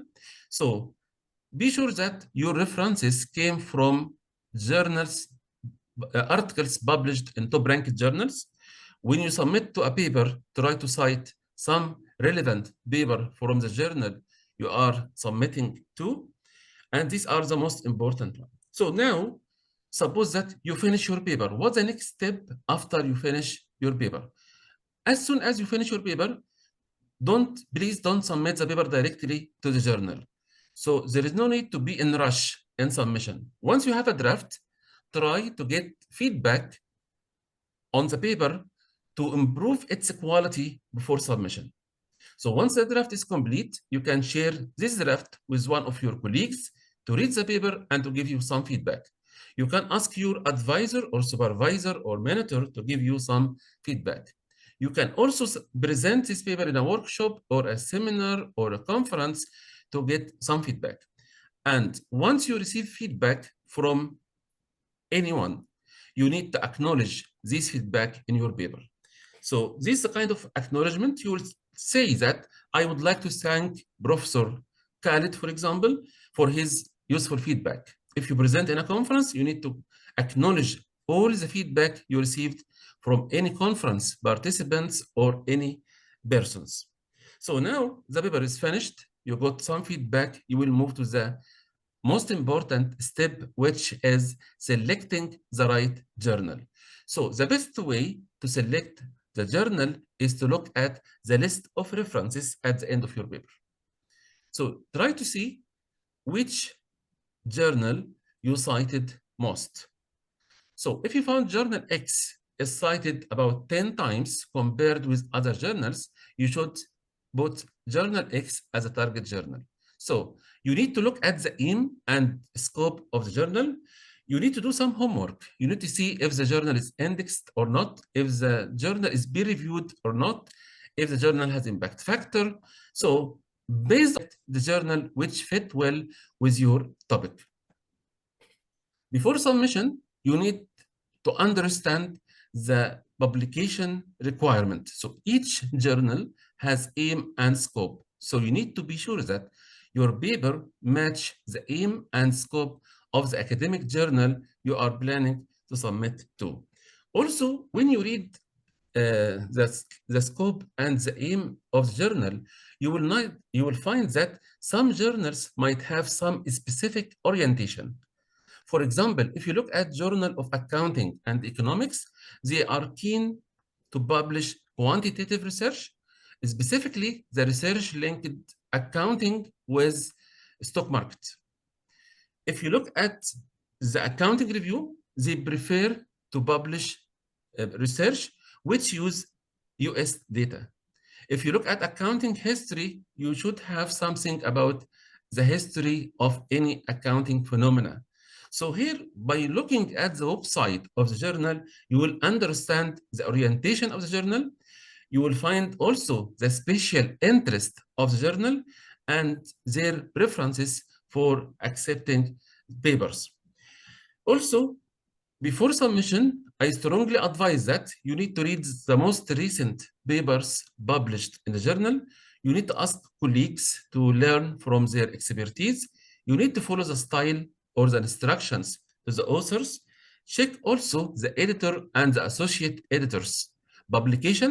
And if they have any relevant publication, you can cite their work.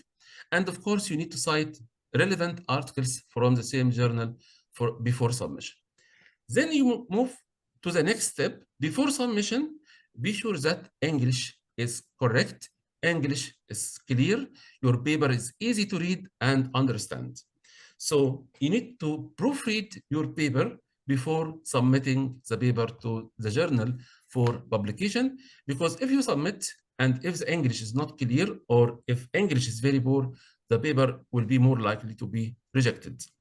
Also, you need to check any ethical standards for publication. So try to use a software like Turnitin to check similarity with other sources. If the percentage is 20% or more than 20%, try to rework on the paper to reduce this percentage. If you have any copyrighted material, you need to get the ethical approval before submission, or you need to get permission from the author of this material.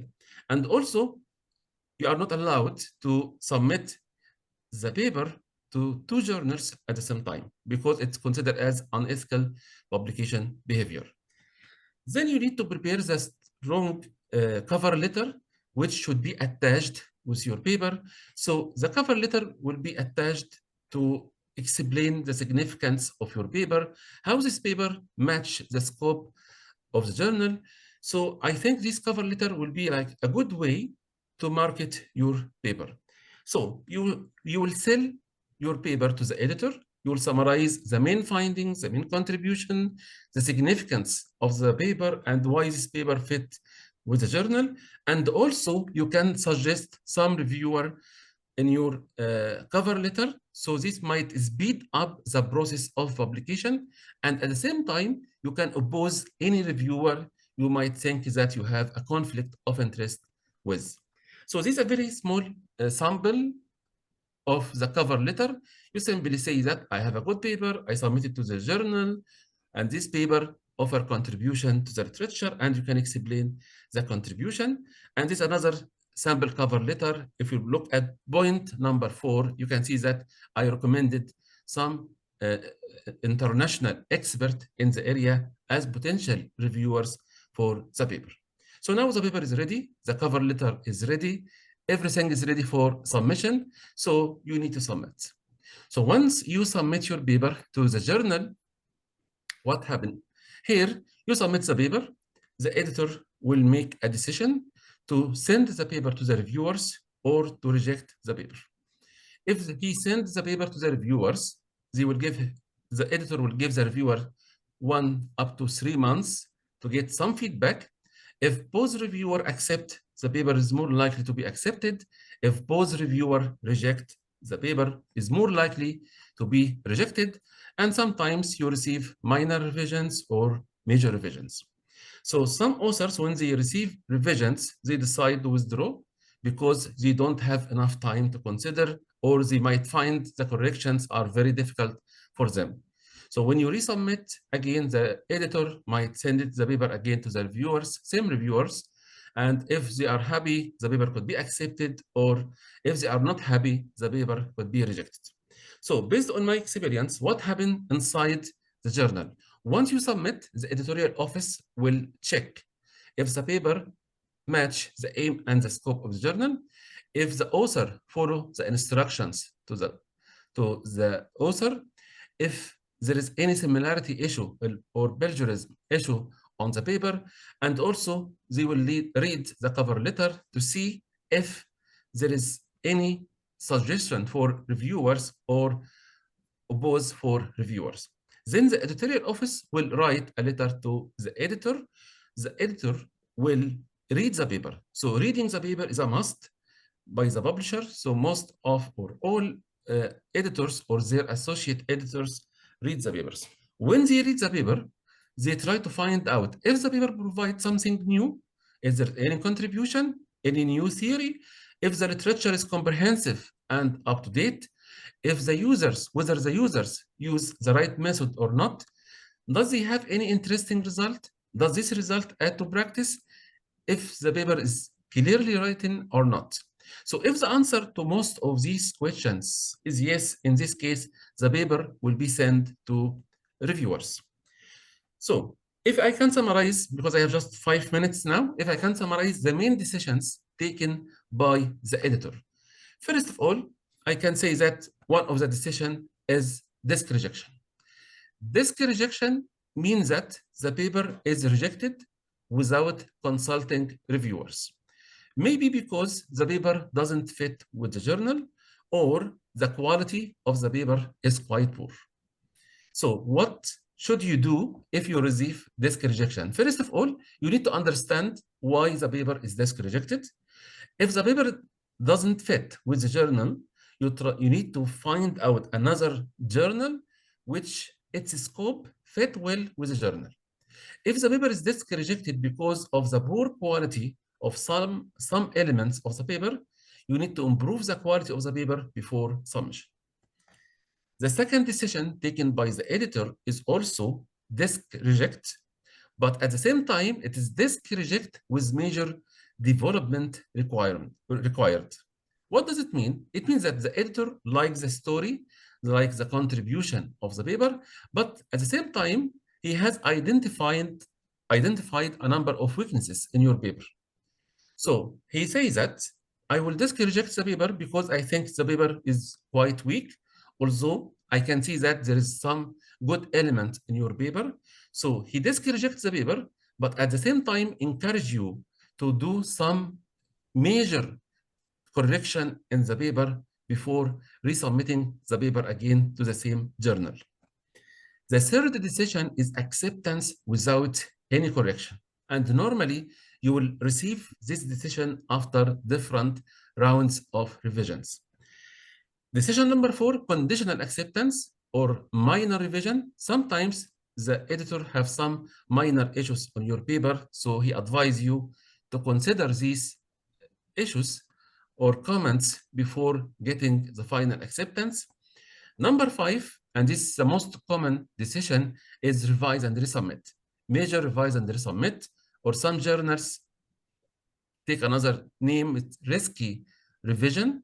In this, you can see that the reviewers like the idea of your research, but at the same time, they have some concern about the quality of your work. So they give you some comments to improve the quality of the work before submission. Number 6, rejection. Rejection means that your paper is rejected based on the reviewer comments. So in this case, you need to understand well the reasons for rejections. You need to improve the quality of the paper before submitting it again to another journal. The last decision you might receive from an editor is rejection and invitation to resubmit as a new manuscript. So here the editor is very supportive. He likes the idea of your paper. He sent it to 2 experts, but the 2 experts reject the paper. But after the rejection, the editor still see that the paper has a potential to be published and the paper offer interesting story to the reading of the paper. So they give you the chance to revise the paper and to resubmit it again as a new manuscript. Okay, the last point here, these are decisions.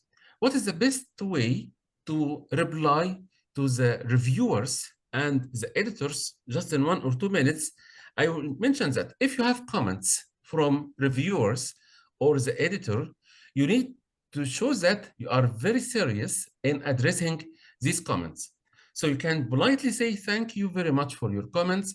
You can present a table like this one as an example. You can show the reviewer comments and you can explain how did you respond to each of these comments and where did you respond to the comments? You need to add page number as well. But to increase your chance to get your paper accepted by the reviewers and the editor, you need to follow what I called here as golden rules of responding to reviewer comments.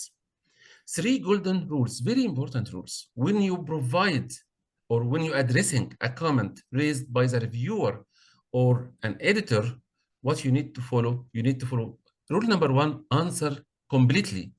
Try to provide a complete answer to the reviewer, because if your answer is not complete, this might raise other questions by the reviewers, and this might make the reviewer process is very long.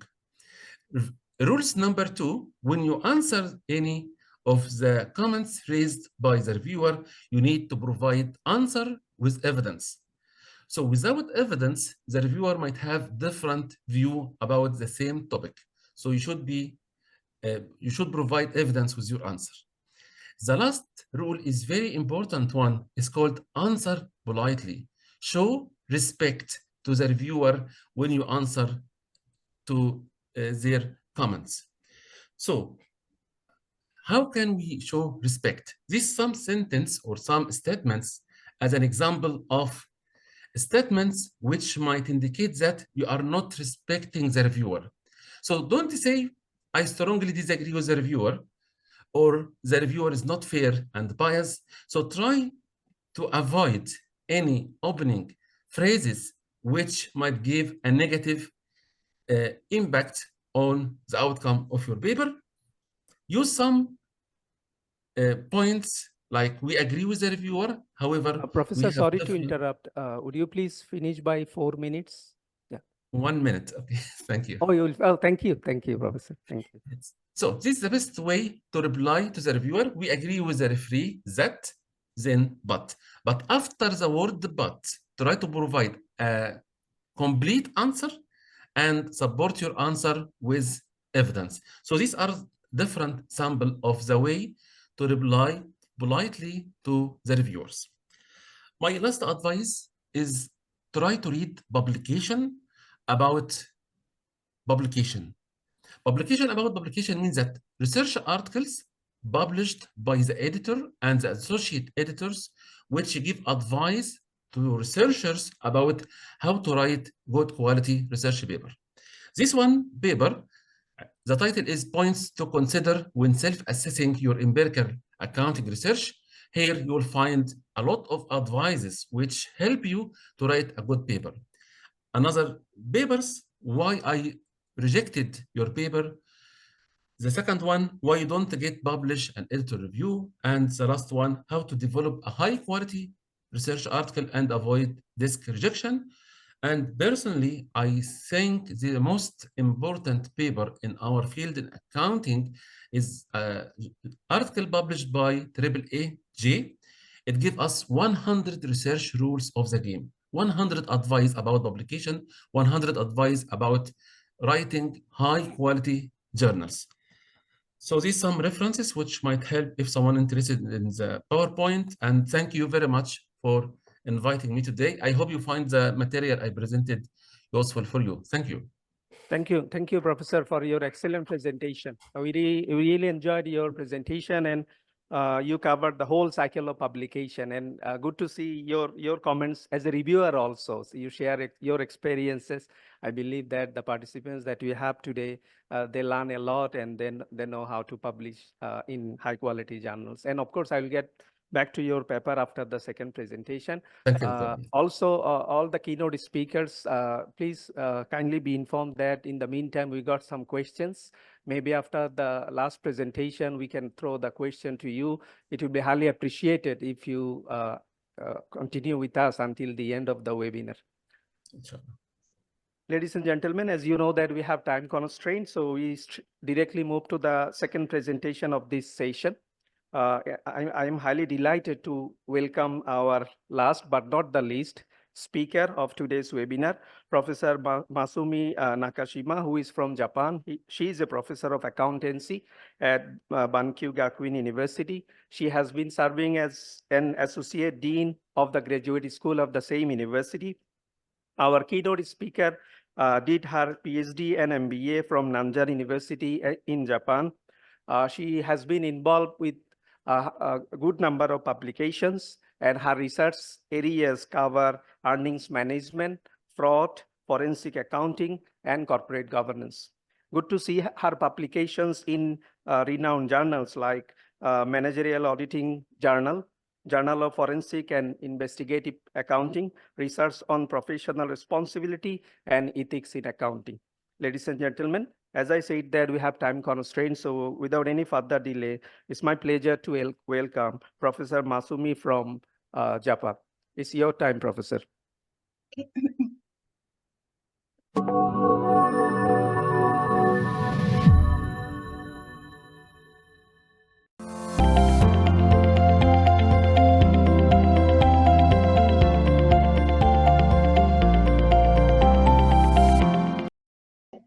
Thank you so much for inviting me as one of panelists for Asia Pacific Management Accounting Association webinar, Bangladesh chapter, Chair Dr. Farna and President Professor Ueno, and all professors and staff at the Bangladesh office, organized team member.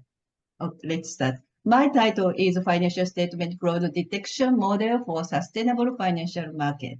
So I'm Masumi Nakashima, Bunkyo Gakuin University, Japan. Okay. So financial statement fraud is defined as intentional or deliberate misstatement or omission of material facts or accounting data which is misleading and when considered with all the information makes available would cause reader to change or alter his or her judgment or decision. The reason why financial statement fraud is a problem is that it does not represent the reality of businesses and distort the allocation of resources. In other words, it is because the mission of our capital economy, the sustainable financial market, is distorted. The main advantage of using machine learning techniques in this area is that the algorithm can detect underlying patterns objectively and provide standardized, logical, and unbiased evidence-based analysis of financial statements compared to human-driven analysis, which is prone to noise due to personal biases and skill differences. The reason for conducting a systematic literature review on machine learning-based financial statement fraud research is that by identifying trend in machine learning algorithms, the state-of-the-art research in financial statement fraud detection method, this study contributes to creating a sustainable society free of accounting fraud and with healthy functioning markets. Sorry. Okay, I have three objectives. First one, I extract machine learning financial statement fraud detection studies by the science mapping approach and identify which country and which journals are most common. Second, I employ text mining techniques for title and keywords to discover subtopics. Then I identify current and future trends in the recent machine learning financial statement fraud detection modeling studies. Third, I conduct a meta-analysis of this set of studies and find out which machine learning techniques and which evaluation criteria are most used in machine learning financial statement fraud detection research.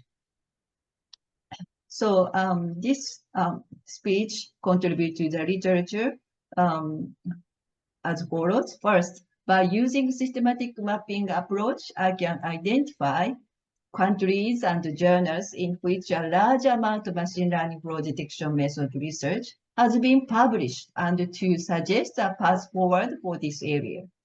Second, by identifying subtopics based on textual analysis and hierarchical clustering, I can clarify research trend and key characteristics. Third, meta-analysis can present that support vector machine is the predominant method and that deep learning research is emerging. So I have three research questions. First, which country and which journal have the highest number of published articles in the field of financial statement fraud detection? What are the most frequently used words? What has been trend of the top keywords? I elucidate the target and the objectives of the financial statement fraud detection studies. Third, what are the most frequently used machine learning techniques and evaluation? And are there advantages and problems with the development of machine learning financial statement fraud detection? Okay, so I move on literature review. I found four previous research. So Ramirez Alpiraz et al. 2020 conducted system literature mapping to identify 67 articles from 2007 to 2019, and they present support vector machine as the most used algorithm. And Pangestica and Fongowati 2024 review bio bibliometric analysis drawn from Scopus database from 1979 to 2023. And they find financial statement fraud is the most researched topic with 60 studies. And the Journal of Financial Crime is a journal that published the most topic-related financial statement fraud. Sultan et al. 2023 show increasing trend of article over the past 20 years, with the US and China being the leading country with the most research in financial statement fraud detection. And Shahana et al. 2022 conduct bibliometric analysis and suggest that the US published the most article, and authors from China, Taiwan, and Greece also made significant contribution, but US authors are more important in terms of publication volume. Okay, I move on methodology. So this study uses a science mapping approach to extract article. I identify subtopics in the field of machine learning for financial statement fraud detection and suggest a path forward through textual analysis. This approach contributes to the understanding the scope of the topic, its emergence, trend, and evolution over time, and minimize the potential subjectivity and bias of the analyst. First, emerging financial statement, I enter financial statement fraud or fraudulent financial statement and machine learning in Scopus and Web of Science. I extract 77 articles and 763 articles published in English covering the period from 2009 to 2023. Of these, conference articles are excluded, resulting in 44 and 54 articles respectively. So second, 21 duplicate articles are excluded. I then examine the title of these articles carefully and excluded articles that are not financial statement fraud or fraudulent financial statement. That means 9 literature review, I survey, 1 survey, and 10 articles on frauds other than financial statement fraud. Second, frequent word analysis, co-occurrence network, and correspondence analysis and hierarchical clustering are performed using Cage Coder to identify sub-themes related to research on financial statement fraud detection method using machine learning from the 56 identified articles. So this is the process of science mapping approach. Okay, I move on result. Okay, fraud detection research using machine learning has increased rapidly since around 2019. By country, China and the US are also seen to have by far the largest number of articles. Okay, this one. Okay, the articles are published in 18 accounting and auditing journals, 16 information data journal, and 3 applied science journal. This indicates that fraud research using machine learning is of high interest, not only in accounting journal, but also in information data journal. Okay, most fraud detection study using machine learning have been conducted on financial statement data. And also fraudulent detection study with textual data emerged in 2016, 2019, 2020, and 2022. And research on hybrids, that means textual data and financial statement data combined. So begin in 2017, 2022, and 2023. Okay.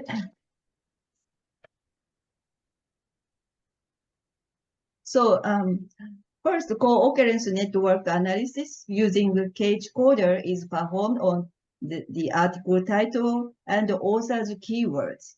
To perform co-occurrence network analysis, the data cleaned and pre-processes. This co-occurrence network identifies multiple keywords that occur together in the same article. The relationship between the terms are determined based on the number of times they appear together. This co-occurrence network allow me to understand the relationship between the terms. Then 5 prominent research themes emerge from this analysis. So main topics here, okay, algorithms, ensemble learning, support vector machine, comparative study, deep learning. Okay. So I would like to discuss from this co-occurrence network. So fraud detection in the accounting domain is undergoing major transformation aided by technological innovation in data analytics. The integration of machine learning with big data analysis has led a paradigm shift in fraud detection. Machine learning provides methods to analyze large data sets, identify patterns, and predict fraud with high degree accuracy. And I found the term feature selection. It comes from feature selection technique in machine learning. And feature selection is an extremely important factor in building a machine learning model. Not all variables in data set are useful for model building, and adding redundant variable can reduce the generalizability of the model and the overall accuracy of the classifier. It is important to rely on parsimony law and include as few assumptions as possible. And also I found comparative analysis from the co-occurrence network. Machine learning financial statement fraud detection study provide insight into methodological effectiveness and applicability by comparing performance machine learning methods. Most studies consider the imbalance between classifier performance and data. Okay, so this is this figure shows the frequency of use of top 6 components. This is keyword, top 26 keyword. Okay, so such as fraud detection, machine learning, fraud has highest frequency. These figures show the frequency of use of the top 6 composite terms in machine learning financial statement fraud detection study from 2009 to 2023. Machine learning, fraud detection, logistic regression, deep learning, internal control, and artificial intelligence are the most frequently used compound. The term, okay. So the term machine learning began appearing in 2017 and has increased rapidly since 2019, whereas deep learning began appearing in 2019 here. So this shows the time series for number of words. This is the series of number of words. So this is word frequency revised article. Okay. So with time period as a variable, I conduct co-occurrence network and correspondence analysis. Okay, so this is okay, before COVID-19, support vector and comparative studies emerged simultaneously. But during COVID-19 here, deep learning, and ensemble learning emerge. So this is correspondence analysis. For the correspondence analysis, the term placed between the period during COVID-19 and before COVID-19 close to origin, general term. However, the term located away from the origin are more characteristic. The term is a characteristic variable in that direction. So time period and country variable are used to analyze co-occurrence. In the network and correspondence analysis, the term deep learning for China and neural network for the US and other support vector for other co-occur. So this is correspondence analysis. Okay, the term deep learning for China, neural network for US, and the other, and support vector for others are co-occurring. Okay, hierarchical clustering, also known as unsupervised machine learning, is simple but proven method for analyzing top expression data by building a cluster of topic with similar expression pattern. This is done by repeatedly grouping high correlated topics in expression matrix. As a result, dendrogram is generated. The branches of the dendrogram represent the similarity between topics. The shorter the branches, the more similar the topic expression pattern. Hierarchical clustering helps visualize the overall similarity of expression profiles. The 7 clusters are based on the classification of title with similar trend in occurrence of term in their title into the same cluster. The optimal number of clusters is 7. For each belonging to cluster A to G, the number of articles in each cluster is 9, 13, 7, 6, 10, 6, and 5 respectively, with most articles in cluster 2 and 5.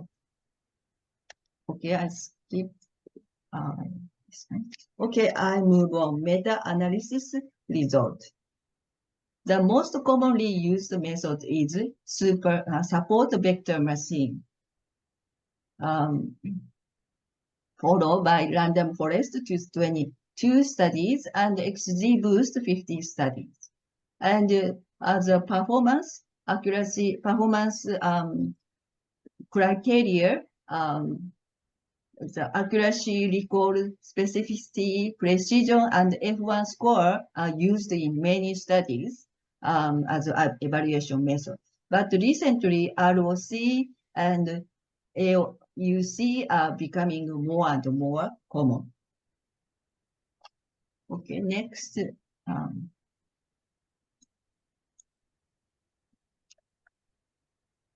Okay, I found studies using deep learning. So Singo 2022 proposed a system using deep learning model with combination of financial statement and MD&A data.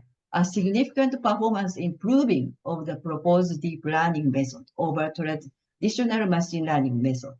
With STM and GRU approach significantly enhancing financial statement fraud detection with 94.98% and 94.62% respectively. And Lee and 1 2023 combined the GRU and STM model to build the by STM attention model. They verify that MD&A of listed firm can provide incremental information to the FDP model by combining text and financial data. They show the performance of deep learning model in predicting financial crisis outcome, traditional model learning model. The most updated model is combined model of GRU and LSTM model with MD&A and financial statement data. And machine learning algorithm and deep learning algorithm. Professor, sorry to interrupt. Would you please finish by 4 minutes? Okay. Yeah, thank you. Okay, as a theoretical model ranging from the traditional statistical model. Okay, so they present applicable Benford law or and Dragorad et al. And apply the broad diamond theory and Gong framework respectively to not only identify fraud, but also explore the factor behind it. Okay, and the most important challenge faced by operator of machine learning algorithm is to choose among the many machine learning algorithms available. This challenge and other related questions regarding the complexity require and the excuse me, the potential applicability and suitability of the growing number of available machine learning algorithms make the task of applying machine learning algorithms to real-world problems interesting and challenging. And also the task to find the machine learning algorithms to provide the best solution to the question. And monitoring of ethics has a significant role in this area where data analysis is utilized for the purpose of fraud detection significant. Okay, so again, I move on, conclusion. Okay, so first I extract machine learning financial statement fraud detection study using the science mapping approach from 2009 to 2003 and identify the most common country and journal. Second, text mining technique are employed to extract subtopics in the literature analysis of machine learning based on financial statement fraud detection model to elucidate the major trend in this area. Third, extract sample study are meta-analyzed to identify fraud detection method, theoretical framework for fraud indicator, solution to data imbalance, and evaluation metrics. So the China and the US are the most largest number of articles fraud detection research using machine learning of high interest, not only accounting journal, but also information data journal. And second, machine learning fraud detection, logistic regression, deep learning, internal control, and artificial intelligence are the most frequently used compound words. Third, the most commonly used method is support vector machine, followed by random forest and XGBoost. Recently, ROC and AUC are becoming more and more common. And last, the monitoring of ethics in this area where data analysis is utilized for the purpose of fraud detection is significant. If the risk of bias, data, and AI transparency are left unchecked, the bias machine learning prediction can spread. Thus, ethics and sustainability consideration are so important. Okay, that'll be all. So thank you so much for listening. Thank you, Professor, for your time and excellent presentation. As you mentioned that fraud detection is going through a major transformation. And of course, the people in developing countries, our challenges are much more higher than developed countries. And from your presentation, we come to know a lot. And hopefully you will be with us until the end of the webinar. In the meantime, we have got few questions and we will raise the questions soon.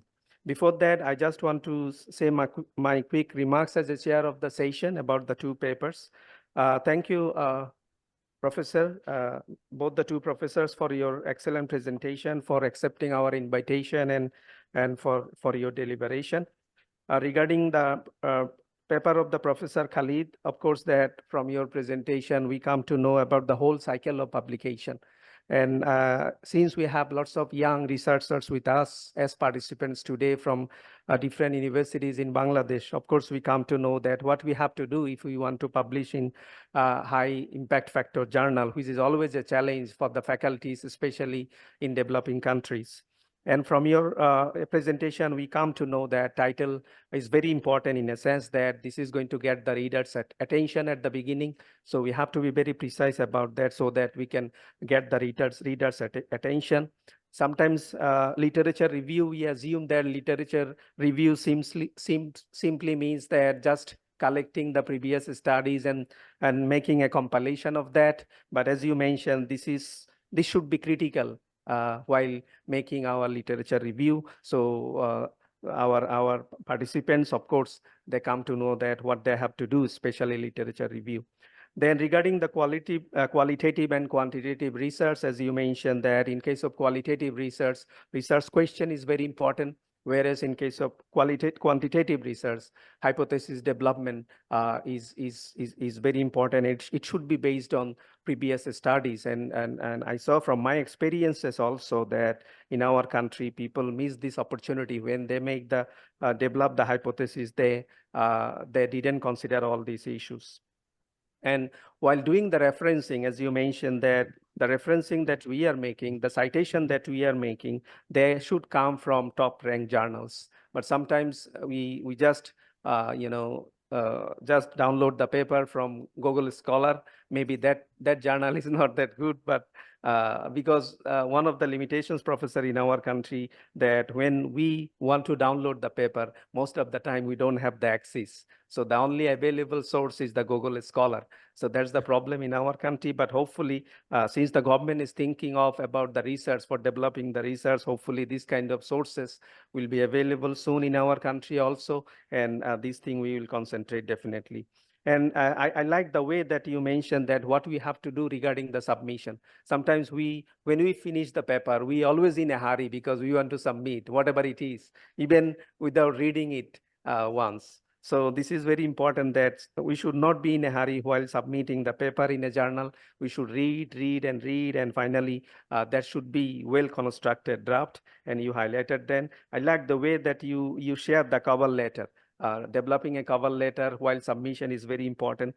And also, you also provided that to us. Hopefully, we get that and we can prepare our cover letter also. And regarding selection of journal, as you mentioned that this is also another very important point. We should check the issues covered by the journal before submitting our paper. And I like the way the 3 golden rules that you mentioned in the last part of your presentation while responding to the reviewers. I think sometimes we are a little bit harsh when we see harsh comments from the reviewers, but as you said that we should be polite, and these things definitely will help us for developing our publication submission as well as writing of papers in the future. Again, thank you from my behalf, Professor, for your time. Hopefully we'll get you again with us in the future. Regarding the second paper, again, it's a very important topic, as I mentioned, that in a developing country like Bangladesh, fraud detection, still we are using the traditional methods for identifying the fraud regarding the financial statements. But the second keynote speaker mentioned that what are the models that we can apply, like machine learning models, since we are observing the transformation. And you also use systematic mapping approach, textual analysis, all these latest techniques for identifying the keywords regarding all this fraud detection. Hopefully, our country, including various other developing countries, we can apply all these things for detecting the frauds and for making our financial market internationally competitive. This is one common problem we have been facing. Our financial market is not internationally competitive, but in order to be internationally competitive, since we are living in a globalized market, we have to make our financial market competitive from the global perspective. But these things definitely will help us. And as you mentioned that support vector analysis, artificial neural networks, all these things can be used for detecting the fraud. I like the way that you compare the the things before the pre-COVID and post-COVID, and finally the conclusion that you make. Hopefully, these things will contribute towards the fraud detection, not only in developed countries, but also in developing countries like Bangladesh. Ladies and gentlemen, as I mentioned that in the meantime, we have got some questions regarding the first two papers. Hopefully Selim sir will conduct the session for the question and answers. I believe that the keynote speakers, Dr. Shamsul and Dr. Suhail, both of them are with us. And before leaving the floor, thank you the organizing committee for selecting me as a chair. And it's a great honor for me to be here and to present as a chair. I'm not that senior like Selim sir. Selim sir is my direct teacher. So working with him is always a pleasure, and Harun sir and all the faculties that we have here, they are all my senior colleagues, senior fellows. So it's an opportunity for me to learn as well.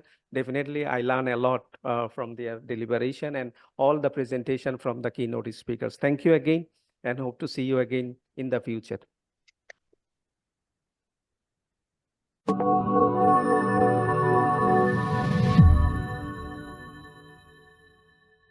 Thank you, Dr. Saurabh.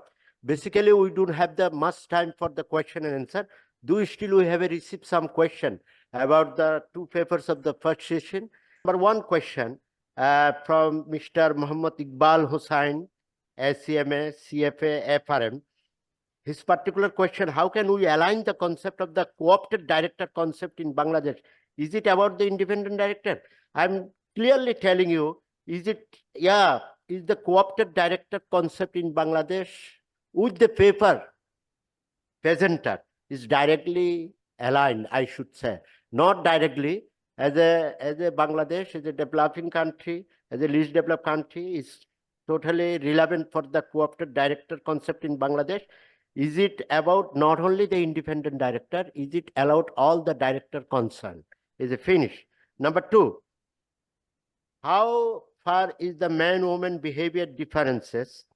You mentioned in the reason, especially gender diversification is relatedly improve if the fraction of the female director is related with the board of directors, is sometimes in many is the result is mixed all over the world. Some countries, some sample give us the positive result, and some countries and some sample give the negative result. In overall, conclusion is that female composition in the board can give the some favorable input for the performance, for the disclosure of ESG performance. And number three, the unknown participant, short-term, my question is how the short-term performance, I mean, what the parameter you use it. Okay, sometimes is a very confusing question. Male are more focused on the short-term. Male means co-opted director. The male co-opted director, of course, always give the emphasis on the short-term goal or short-term performance. In the long run, they are almost unwilling to give any concern about the ESG performance.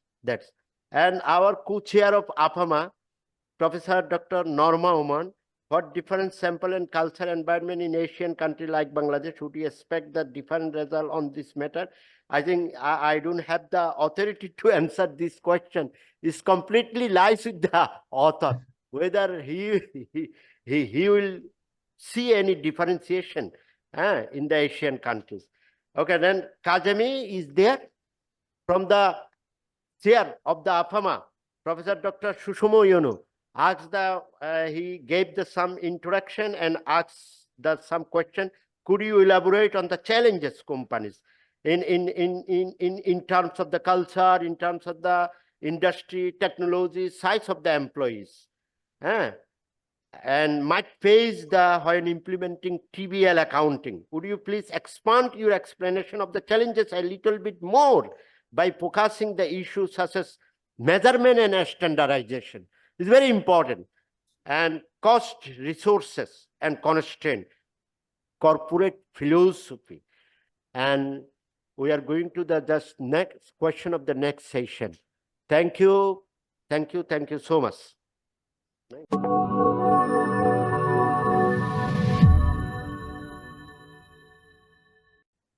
Thank you, sir. It's time to move to the second session presentations. Professor Dr. Khaled, I have got a question for you. One of the participants wants to know, he is a beginner, so he wants to know that where to start. If he wants to publish a paper in high impact factor journal, where to start? Would you please try to answer the question of that participant? Just briefly, to publish in high quality journals, the best start is to read high quality research articles published in this journal. So if you read, you will understand the elements of each section in the paper, and you will understand also the criteria for publishing there. So if you follow the same structure, the same style, and cite their work and support all your arguments by top-ranked journals, this will increase your chance by getting published there. So reading will be the first step and the best way to start. Yeah, thank you. Thank you, Professor. We have got two questions for second presentation, that is Professor Masumi. One question is, there are two types of machine learning, supervised and unsupervised. According to the question, the participant wants to know which one you think is suitable for fraud detection in financial statement, and have you tested the level of accuracy? This is one question. Yeah, if you answer this, then I will. Should I read out the two questions altogether or one after another? This is the first question, Professor. Second question is, it is asked by the chairperson of APMAA, Professor Susumu. The question is, I would appreciate if you would provide any information on what financial statement fraud detection models are currently being used in practice by audit firms, regulatory bodies like Securities and Exchange Commission, Public Company Accounting Oversight Board, investors, credit rating agencies like Standard & Poor, Modi, and what these institutions expect to their models. These are the two questions, Professor. Okay, thank you for asking a question for my speech. So first question is, so I have a co-research right now. So I think supervised machine learning method is better than for financial statement detection model. And so we use cat boost right now, and AOSU as a criteria. So I think supervised machine learning method is higher performance, I think. The second one, I have already answered to Professor Ueno. So today's my research focus on academic articles. So I'm not sure. So practical situation in Japan. So, but I will check it later for Professor Ueno. Okay. Yeah, thank you, Professor. We are looking forward to that paper so that we can be able to know that in practice actually what is happening. Thank you for the answers, Professor, both the two professors. So ladies and gentlemen, it's time to move to our chair of today's webinar, Professor Mohammad Harun Rashid, sir.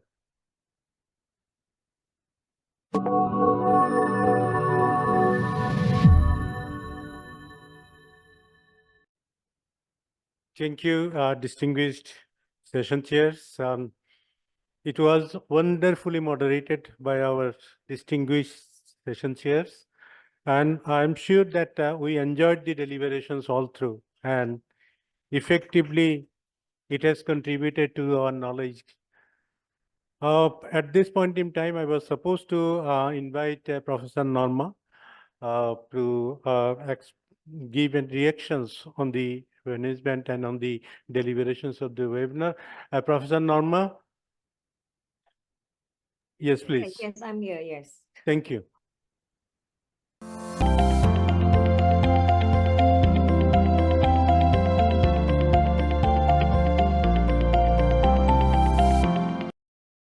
It is, I just feel like, being at home with friends in Bangladesh. It is so nice to see all of you.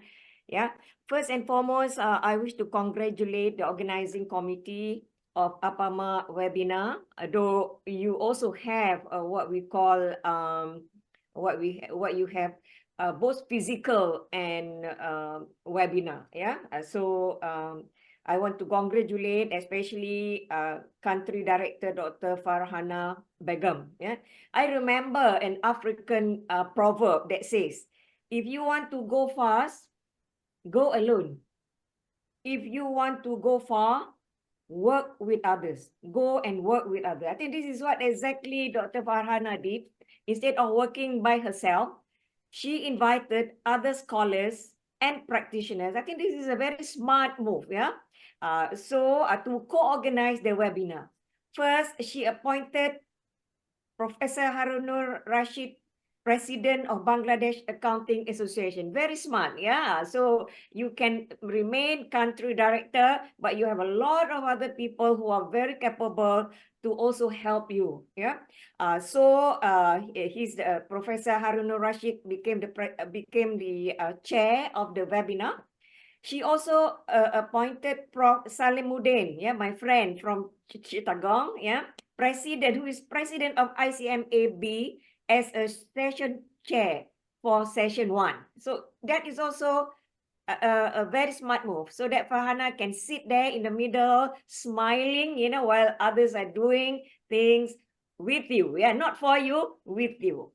She also appointed as organizing committee Professor Mamtaz Uddin, past president and council member of ICMAB. Yeah, so a lot of respect. I can see a lot of respect that she's giving to her other colleagues in Bangladesh. She also appointed as organizing committee Professor Mat Sayyaduzaman, General Secretary of Bangladesh Accounting Association. Yeah, instead of just Farhana from the Higher Education Ministry, so she is getting other people. Very smart move, yeah.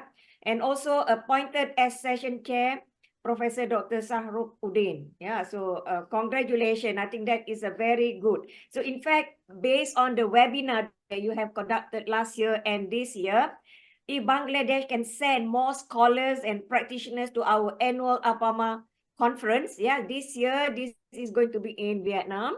So if you can send, I have no doubt that maybe Bangladesh, I'm sure Prof. Ueno will agree that Bangladesh can host the conference in the next few years, the APMAA conference in the next few years. But of course, there are a lot of learnings that you need to do. Like there are certain systems that you need to do. So, but based on the 2 webinars that you have conducted, I have no doubt whatsoever that you can host this APMAA conference with very successful impact in the future. Yeah, the theme, accounting in a changing environment. I think this is very apt, yeah. So we have sustainable development goal, which is actually due in 2030. So we are already halfway through. We want to see what is happening. Is it working? Yeah. So we have in this webinar, based on this theme, 2 papers related to SDG. Number 1, ESG reporting. Yeah. But of course, I think the data is very much US based, and maybe this is related to what Professor Khalid was mentioning. In some good papers, the data must be US based. Yeah? So that's why. So one of my questions that I asked just now, what if this is happening in Bangladesh? How do you see it? We have different governance, we have different culture. Will it be the same? So I think maybe that is something that for us to explore. We also have triple bottom line, yeah, by Dr. Sohail. So Dr. Sohail was my student. It is so amazing to see how much he has grown, yeah, after a few years. When he first started in UITM as a PhD student, he was just smiling and using his handsome face to make friends with other people. He would hardly talking, yeah. But today, I'm so amazed. I'm so proud of him to be my student, yeah. And then we also have one paper on publication. Yes, you have a lot of potential to produce papers, good papers from Bangladesh, and not only from Bangladesh, from other people, and we learn from the best. Professor Khalid. Yeah, so nowadays, I remember when I was doing my PhD, significant was in the form of contribution to theory. Yeah, if you have a significant contribution to theory, that is it. But now it is no longer contribution to theory. Prof. Khalid was saying contribution to theory, contribution to knowledge, contribution to practice. So this is where I think when we have practitioner coming in here, that will be very good. And then we also have one paper on sustainable financial reporting, in the sense that we do not want to see all this fraud happening. Yeah. So we look at methods how to detect, but I think more importantly also how to mitigate this thing in the future. So I'm very happy to see the papers. Yeah, they are very much correlated, and it is of interest and impact and importance to both academic and practitioners. I also saw that this conference, that this webinar, you also have students from different universities, yeah, attending. I know that I've been to Bangladesh delivering papers, like for example at 9 o'clock in the evening, which I thought students would be sleepy, you know, by that time. But I can vouch that when I was speaking at 9 o'clock from the afternoon, yeah, they were there. The student and the staff were there listening to you. Maybe if they were sleeping with their eyes open. Yeah. But I have a lot of respect and I appreciate the crowd. Yeah, I know that you are very very sincere, and the thirst to learn is there. So with that, I think I congratulate the Bangladesh chapter again. So maybe with the hope one day, yeah, not very far away, that you will be able to gather people who are knowledgeable about APMAA, so that you can host APMAA conference in Bangladesh. It could be in Rajahi, or it could be in Dhaka, maybe it could be Chittagong. We will see about that later on. But again, congratulations and well done. Thank you.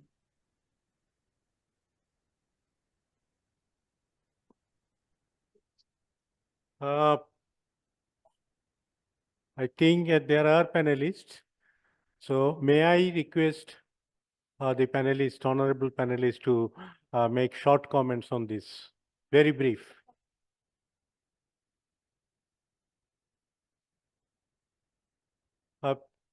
Honorable panelists, you please put on the camera.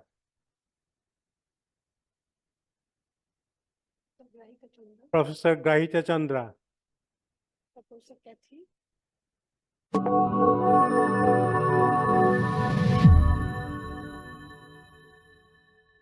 Thank you. Yes, please. I'm here.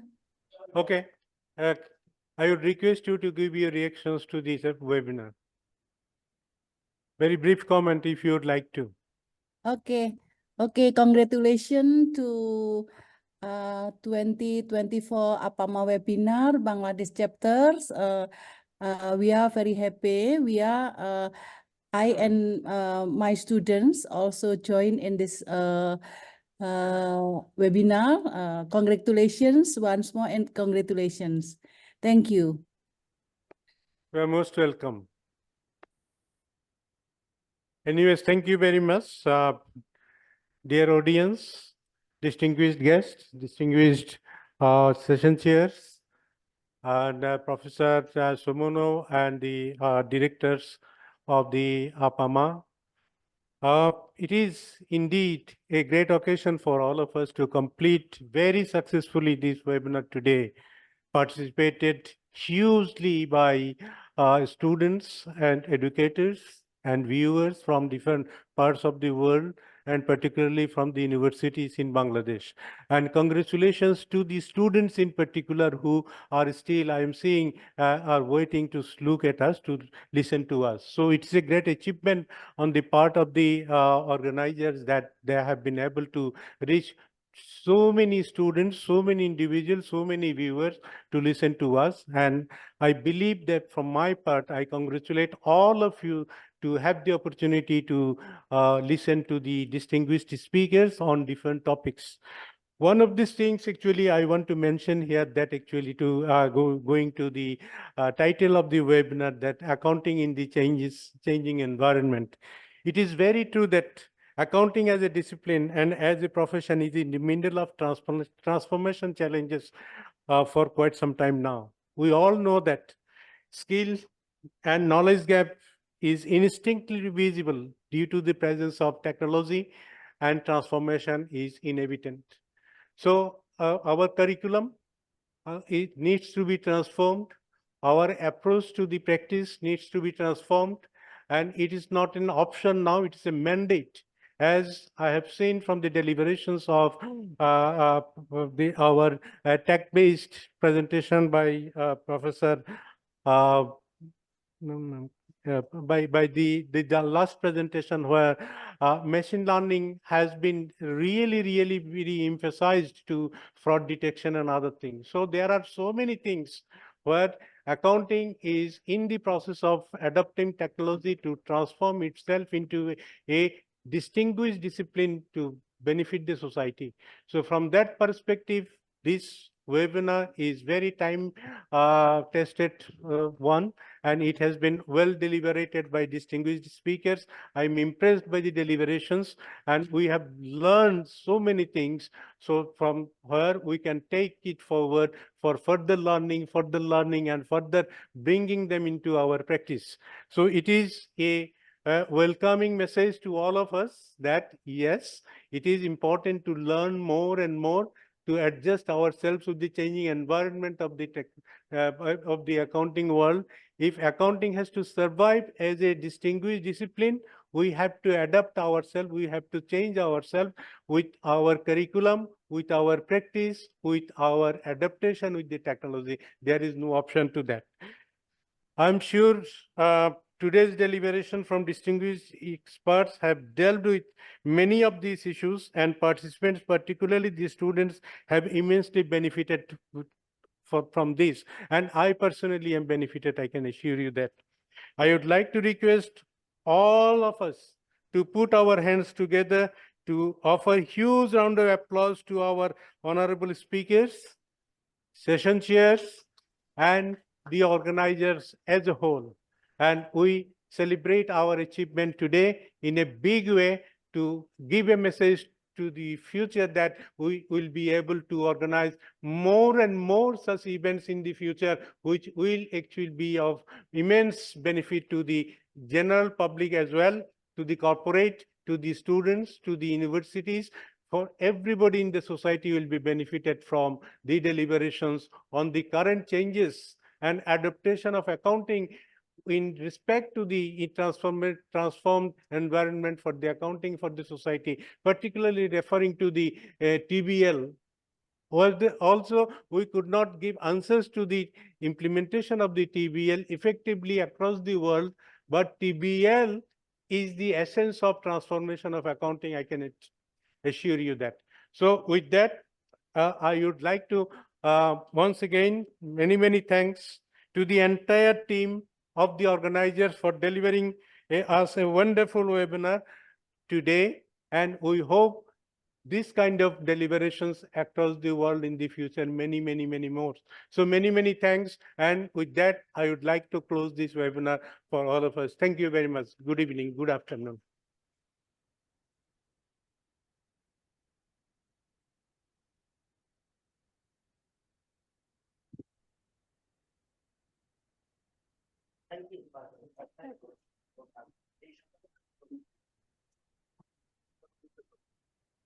Thank you all for your participation until the last minute.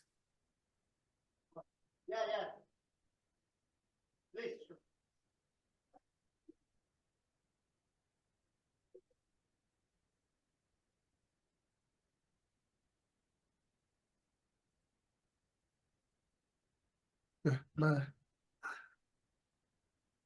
Bye-bye. Bye-bye.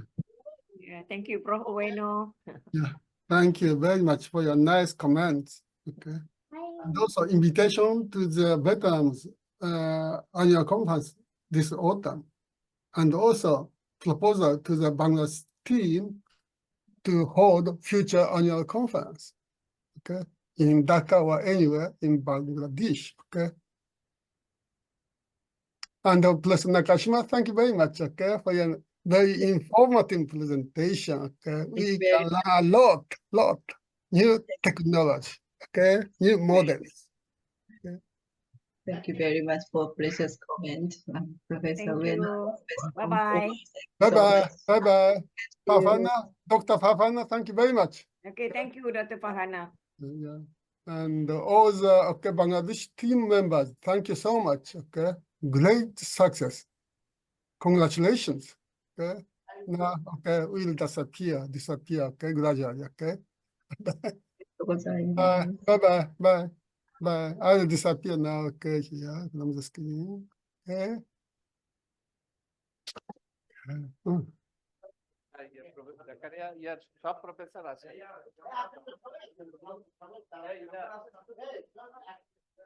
শরীফ আসেন সবাই আসেন আপনি সবাই নিয়ে আসেন আসতে এদিকে চলে আসেন